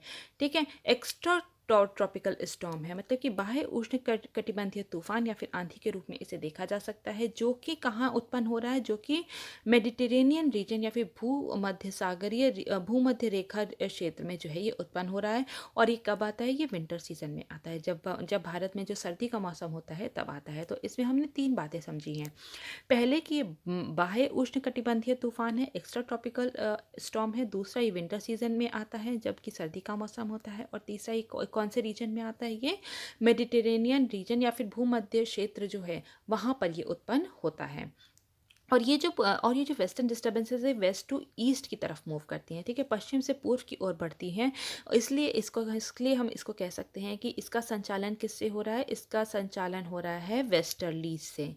ठीक है, तो वेस्टर्न डिस्टर्बेंस का किससे हो रहा है संचालन, वो वेस्टर्ली से हो रहा है, मतलब कि पछुआ पवनों से हो रहा है। और अब हम फिर देखेंगे कि आखिर इसका ओरिजिन कैसे हो रहा है। ठीक है, तो यहाँ पे जो मेडिटेरेनियन सी है, भूमध्य सागर जो है, वहाँ पर जो है पूरा इस टाइम पे एक वार्म एयर जो वहाँ पे इस टाइम पे एक वार्म एयर जो है वो बहती है मेडिटेरेनियन सी में। और यूक्रेन में इस समय जब भारत में ठंडी होती है, सर्दी का सीज़न होता है, वो यूक्रेन में जो कैस्पियन सी है, वहाँ पे ठंडी हवा जो है वो बहती है। और ये मेडिटेरेनियन सी और कैस्पियन सी की हवा जब आपस में मिलके जो है वो ऊपर उठती है, तो एक फ्रंटल जेनेसिस होता है जब वो ऊपर उठती है। और उसके बाद ये क्या करती है, ये पश्चिम से पूर्व की तरफ बढ़ती हुई जो है ईरान, अफगानिस्तान, पाकिस्तान से होते हुए इंडिया में प्रवेश कर जाती है। तो इसलिए हम कहते हैं कि यहाँ पर जो है ये पूरी जो वेस्टर्न डिस्टर्बेंसेस हैं उत्पन्न तो मेडिटेरियन सी से हो रही हैं, और बहती हुई वो कहाँ पे आ रही हैं, वो इंडिया पे आ रही है। और इंडिया में इसका बहुत ज़्यादा प्रभाव इसका क्लाइमेट पे देखा जाता है, या इंडिया में इसका प्रभाव जो है कृषि क्षेत्र में भी देखा जाता है। तो इसमें क्या होता है, इसमें एक तो हम ये कह सकते हैं कि ये एक बाह्य उष्णकटिबंधीय चक्रवात के रूप में मेडिटेरेनियन सी, मतलब कि भूमध्य सागर में जन्म लेता है। और ये जो यूक्रेन की जो ठंडी हवा होती है, यूक्रेन में एक जो ये जो उच्च वायु दाब वाला जो क्षेत्र बन जाता है, और ये फिर कहाँ जाता है, ये किस तरफ मूव करता है, ये मूव वहाँ करता है जहाँ पे कि गर्म क्षेत्र होता है, और जहाँ पे कि जो आर्द्रता युक्त हवा होती है, जैसे कि इंडिया, उस तरफ मूव करते हुए ईरान, अफगानिस्तान, पाकिस्तान के रास्ते होते हुए ये इंडिया में प्रवेश कर जाता है। और तो इसमें जो हम ये कह सकते हैं कि इसमें केवल जैसे मेडिटेरेनियन सी और कैस्पियन सी से ही ह्यूमिड एयर्स नहीं आती, इसमें बहुत हद तक रोल जो है वो अटलांटिक ओशियन का भी होता है। तो ये जो हवा होती है, ये जो पानी कहाँ से लाती है, मेडिटेरेनियन सी से ला रही है, अटलांटिक ओशियन से ला रही हैं, और साथ साथ हम देखते हैं बहुत हद तक कैस्पियन सी का भी इसमें रोल है। तो अब ये जो ये वेस्टर्न डिस्टर्बेंसेस जो हैं, ये इंडिया के क्लाइमेट पे क्या असर डालती हैं, अब हम उसको देख लेंगे। तो इम्पैक्ट में अगर हम बात करें, तो जैसे कि आजकल हम देख रहे हैं कि जो नदर्न इंडिया है, वहाँ पर 2-3 दिन से बहुत ज़्यादा बारिश हो रही है। तो ये किस कारण से हो रही है, ये हो रही है वेस्टर्न डिस्टर्बेंसेस के कारण से ही। तो इसलिए हम कह सकते हैं कि brings rains during winter season in northern India. ठीक है, ये जो है उत्तरी भारत में सर्दियों के मौसम के दौरान बारिश होती है इससे। ठीक है, तो जितने भी जो नदर्न इंडिया के जो मध्य इलाके हैं, वहाँ पर तो ये हमें बारिश देखने को मिलती है। लेकिन जो माउंटेनियस रीजन होते हैं, ठीक है, यहाँ पर जितने भी हाई एल्टीट्यूड के जो रीजन होते हैं, उत्तराखंड है, कश्मीर है, हिमाचल प्रदेश है, यहाँ पर हमें क्या देखने को मिलता है, यहाँ पर हमें हिमपात देखने को मिलता है, स्नोफॉल देखने को मिलती है। और ये सब किस कारण से हो रहा है, ये सब वेस्टर्न डिस्टर्बेंसेस के कारण से ही हो रहा है। इसके बाद हम देखते हैं beneficial for rabi crops. Rabi crops के लिए ये बहुत ही ज़्यादा फ़ायदेमंद होता है। राबी क्रॉप्स कौन सी होती हैं? जो कि नवंबर दिसंबर में जिसकी बुआई होती है और फिर जो है फरवरी मार्च में जिसकी कटाई होती है। तो ये जो राबी फसलों के लिए बहुत ही ज़्यादा उसके लिए बहुत ही ज़्यादा फ़ायदेमंद होता है। उसको उसमें जो पानी की ज़रूरत होती है उसको पूरा करता है। राबी क्रॉप्स में अगर हम मेनली बात करें तो वीट की बात करेंगे, गेहूँ के लिए ये बहुत ही ज़्यादा फ़ायदेमंद होता है।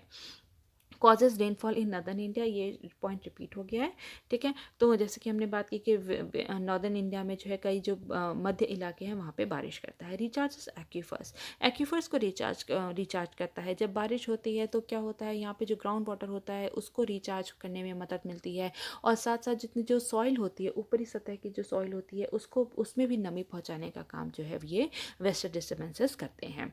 Cold wave and dense fog हमें देखने को मिलती है। शीतलहर और घना कोहरा देखने को मिलता है। ये कौन से रीजन में होता है? कि यमुना गंगा का जो प्लेन रीजन है, ठीक है, यमुना गंगा का जो प्लेन रीजन है उसमें हमें देखने को मिलता है कि इस दौरान, ठीक है, जब वेस्टर्न डिस्टर्बेंसेस आते हैं उस दौरान क्या होता है, उस दौरान जो है यहाँ पर शीतलहर चलने लगती है और जो पूरे क्षेत्र में जो है घना कोहरा भी छा जाता है। ये जो जब भी वेस्टर्न डिस्टर्बेंसेस आते हैं तो क्या है कि जो स्काइज होते हैं वो बहुत ही ज़्यादा, तो जब भी पश्चिमी विक्षोभ जैसी स्थिति जब है उत्पन्न होती है तो भारत में क्या होता है, भारत की क्लाइमेट जो है वो पूरी तरीके से बदल जाता है। यहाँ पे स्काइज़ में जो आसमान में हमें बादल छा जाते हैं, और जो आसमान है वहाँ पे बादल छा जाते हैं, और यहाँ पर क्या होता है, यहाँ पर जो है तापमान जो है वो बहुत ज़्यादा बढ़ जाता है। जो टेम्परेचर है वो बहुत ज़्यादा, हम कह सकते हैं कि ठंड बहुत ज़्यादा हो जाती है। तापमान जो है वो बहुत ज़्यादा, रात का तापमान जो है वो बहुत ज़्यादा गिर जाता है, और कभी कभी तो हमें एक्सेसिव रेनफॉल देखने को मिलती है, ठीक है। और जब एक्सेसिव रेनफॉल या फिर अत्यधिक बारिश होती है उससे बहुत तरीके के नकारात्मक प्रभाव हमें देखने को मिलते हैं, जैसे कि फसल जो है वो खराब हो जाती है, बाढ़ जैसी स्थिति उत्पन्न हो सकती है, हिमस्खलन है, भूस्खलन जैसी जो है स्थिति उत्पन्न हो सकती है। तो इस तरीके से हम देखते हैं कि ये जो वेस्टर्न डिस्टर्बेंसेस है इंडिया के क्लाइमेट पर बहुत ज़्यादा असर डालता है। इंडिया के एग्रीकल्चर के लिए बहुत ज़्यादा इंपॉर्टेंस रखता है, गेहूं की फसल के लिए बहुत अच्छा है। तो अल्टीमेटली हम कह सकते हैं कि इंडिया की फूड सिक्योरिटी जो है वो किस पर डिपेंड करती है, वो डिपेंड करती है वेस्टर्न डिस्टर्बेंसेस पर ही, ठीक है। लेकिन जब हम देखते हैं कि जो वेस्टर्न डिस्टर्बेंसेस की जो बारिश होती है और जो जून जुलाई की जो बारिश होती है, जो साउथ वेस्ट मानसून की जो बारिश होती है, ये थोड़ी डिफरेंट है, क्योंकि जो वेस्टर्न डिस्टर्बेंसेज जो इस टाइम पे जो सर्दियों की बारिश जो होती है ये कहाँ से आती है, मेडिटेरेनियन सी से आर्द्रता इसमें लेके आ रही है हवाएं, और जो साउथ वेस्ट मानसून होती है उसमें अरेबियन सी और बे ऑफ बंगाल से आती हैं। और ये जो है एक्स्ट्रा ट्रॉपिकल स्टॉर्म होते हैं, जैसे कि हमने बात की। और एक्स्ट्रा ट्रॉपिकल स्टॉर्म का क्या मतलब है, ठीक है। जो एक्स्ट्रा ट्रॉपिकल स्टॉर्म जो है इसका मतलब होता है कि ये जो है ऊपरी वायुमंडल में जो है ये हवाएं बहती हैं, लेकिन जो ट्रॉपिकल स्टॉर्म होते हैं वो कहाँ पे बहते हैं, वो निचले वायुमंडल में बहती हैं उसकी हवाएं।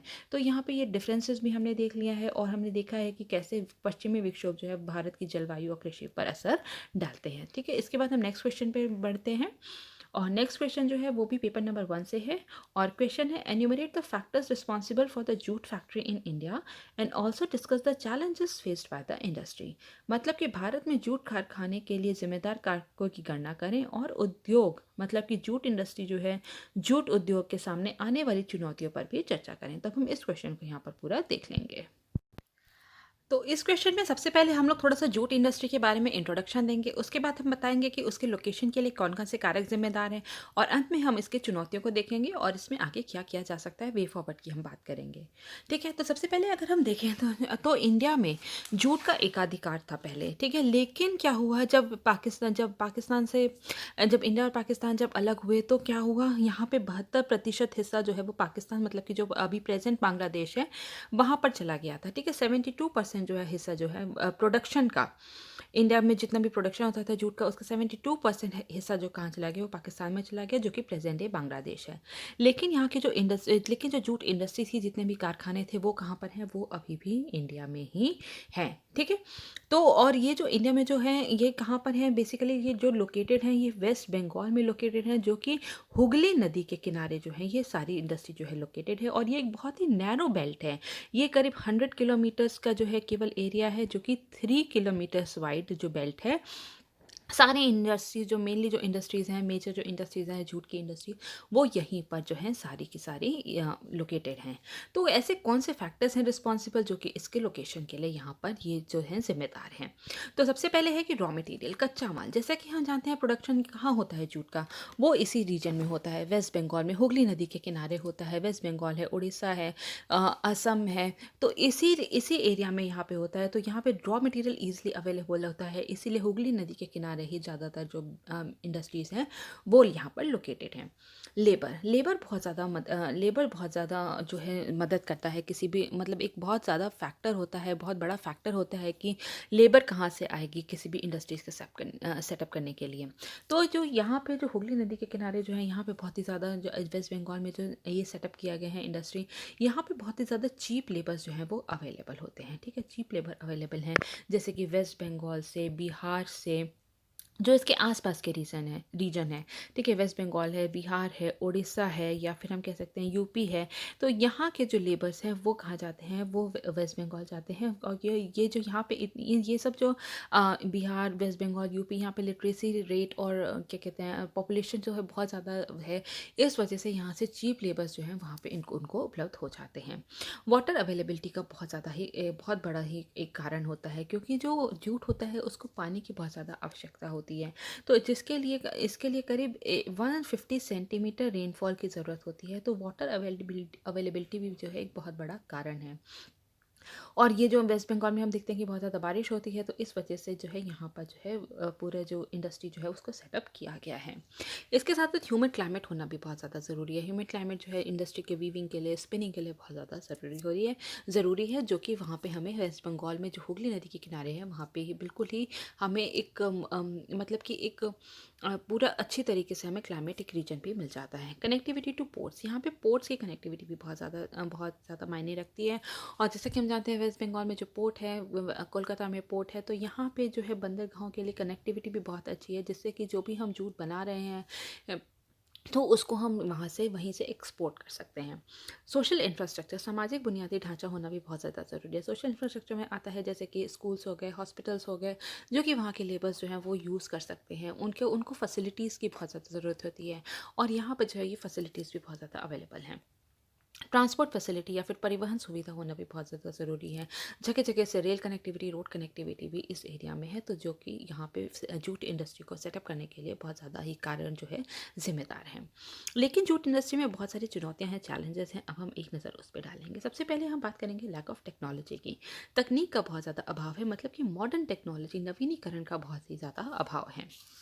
और यहाँ पर जो है अभी भी पुराने तरीके से जूट को बनाया जा रहा है, जिसकी वजह से यहाँ की जो उत्पादन क्षमता है वो सफ़र होती है। ठीक है, उत्पादन क्षमता जो है वो सफ़र होती है, और उत्पादन की किस्म जो होती है वो भी निम्न होती है। और जब अच्छी टेक्नोलॉजी नहीं होगी, उत्पादन बहुत अच्छे से नहीं हो रहा, फुल कैपेसिटी के साथ नहीं हो रहा, तो उसकी वजह से यहाँ पे हाई कॉस्ट भी बहुत ज़्यादा होती है, उच्च लागत भी बहुत ज़्यादा आती है। तो यहाँ पे ये हम देखते हैं कि जूट इंडस्ट्री की बहुत बड़ी चुनौती बनी हुई है।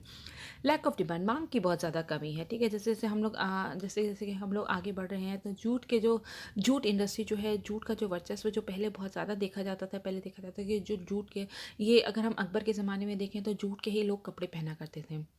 लेकिन अब धीरे धीरे जूट की जो डिमांड है वो कम हो गई है, और ऐसा देखा जा रहा है कि कंजम्पशन लेवल जो है इसका बहुत ही ज़्यादा डाउन हो गया है। ठीक है, कंजम्पशन जो है वो बहुत ही ज़्यादा डाउन हो गया है, इसकी डिमांड बहुत ज़्यादा डाउन हो गई है। जो 1992 1993 में इसका जो कंजम्पशन था वो था करीब 430 टन। ठीक है, और यही 1996 97 में ये घट के कितना हो गया, ये केवल 375 टन ही रह गया। अभी आगे आने वाले जो सालों में है, इसकी जो है जो डिमांड्स हैं वो घटी रही हैं। तो लैक ऑफ डिमांड के कारण भी जो है जूट इंडस्ट्री जो है वो बहुत ज़्यादा फ्लरिश नहीं कर पा रही है। चीप इंपोर्ट ऑफ जूट का सस्ता आयात किया जाता है। ठीक है, बांग्लादेश, जैसे कि जब बांग्लादेश से जो है जूट का इंपोर्ट किया जाता है, और बांग्लादेश से जो इंडिया में जो लागत आती है उससे कम ही लागत पे वहाँ पर जो है, उससे कम लागत पे हम जूट को इंपोर्ट कर लेते हैं। तो इसकी वजह से भी जो यहाँ की इंडस्ट्री है वो बहुत ज़्यादा फ्लरिश नहीं कर पा रही है। लो अवेलेबिलिटी ऑफ क्वालिटी सीड्स, गुणवत्तापूर्ण बीजों की भी यहाँ पे उपलब्धता जो है वो बहुत कम है, जिसकी वजह से जो जूट की प्रोडक्टिविटी जो है वो बहुत ज़्यादा सफ़र करती है। लिमिटेड मार्केट जो है वो बहुत ज़्यादा लिमिटेड है। बाज़ार बहुत ज़्यादा सीमित है। क्यों? क्योंकि यहाँ पे क्या हुआ 60s और 70s में हमने क्या देखा है 1960-70s में सिंथेटिक फ़ाइबर का जो है यहाँ पे सिंथेटिक फ़ाइबर को हम देख रहे हैं, ठीक है? सिंथेटिक फ़ाइबर का जो है मैन्युफैक्चर शुरू हो जाता है, तो सिंथेटिक फ़ाइबर के चलते जो है जूट इंडस्ट्री क जो जूट के जो पैकेजिंग मटीरियल थे उसकी भी डिमांड बहुत ज़्यादा कम हो गई है। तो जो उसकी जो मार्केट जो है वो बहुत ही ज़्यादा सीमित रह गई है। उसके इसमें जो है पॉलीप्रोपाइलीन जो है इसको सिंथेटिक फाइबर को यूज़ किया जाता है जो कि और ज़्यादा मजबूत है। तो जिससे कि जूट की जो डिमांड है और उसकी मार्केट जो है वो बहुत ज़्यादा ही कम हो गई है। Jute packaging act 1987 jute packaging act 1987 कहता है कि जितने भी फूड ग्रेन्स है उसको ज़रूरी है कि वो जूट पैकेट में ही उसको उसकी जूट पैकेजिंग ही की जाए। जितने भी खाद्य सामग्री है, जितने भी अनाज हैं उसकी पैकिंग कैसी होनी चाहिए वो जूट में ही होनी चाहिए। लेकिन इसका इम्प्लीमेंटेशन जो है पूरी तरीके से नहीं हो रहा है। और आज भी अगर आज भी हम किराने की दुकान पे जाएँ तो वहाँ पर जो है प्लास्टिक की बोरियों में जो है बहुत सारी दालें, चावल जो है प्लास्टिक की बोरियों में अब आने लगा है, अब जूट में नहीं आता। तो यहाँ पे जो है जूट इंडस्ट्री को ये जो है यहाँ पे फ्लरिश होने से, आगे बढ़ने से बहुत ज़्यादा रोक रहे हैं सिंथेटिक फाइबर्स। तो इसमें हम लोग क्या-क्या कर सकते हैं? सबसे पहले हमें एमएसपी देना बहुत ज़्यादा ज़रूरी है। जितने भी जूट इंडस्ट्री के जितने भी लोग जूट उगा रहे हैं, उनको एमएसपी मिनिमम सपोर्ट प्राइस जो है वो देना बहुत ही ज़्यादा ज़रूरी है, ताकि यहाँ के जो फार्मर्स हैं उनकी इनकम को बढ़ा सकें, आय को बढ़ा सकें। सिंगल यूज़ प्लास्टिक को बैन करना चाहिए, एकल उपयोग प्लास्टिक पर प्रतिबंध लगाना चाहिए, जिससे कि लोग जो हैं वो जो ड्यूरेबल पैकेजिंग मटीरियल्स है जैसे कि जूट है, कॉटन के जो कपड़े का जो थैला बनता है उसकी तरफ ज़्यादा रुख करें, जिससे कि जूट इंडस्ट्री को काफ़ी मदद मिलेगी।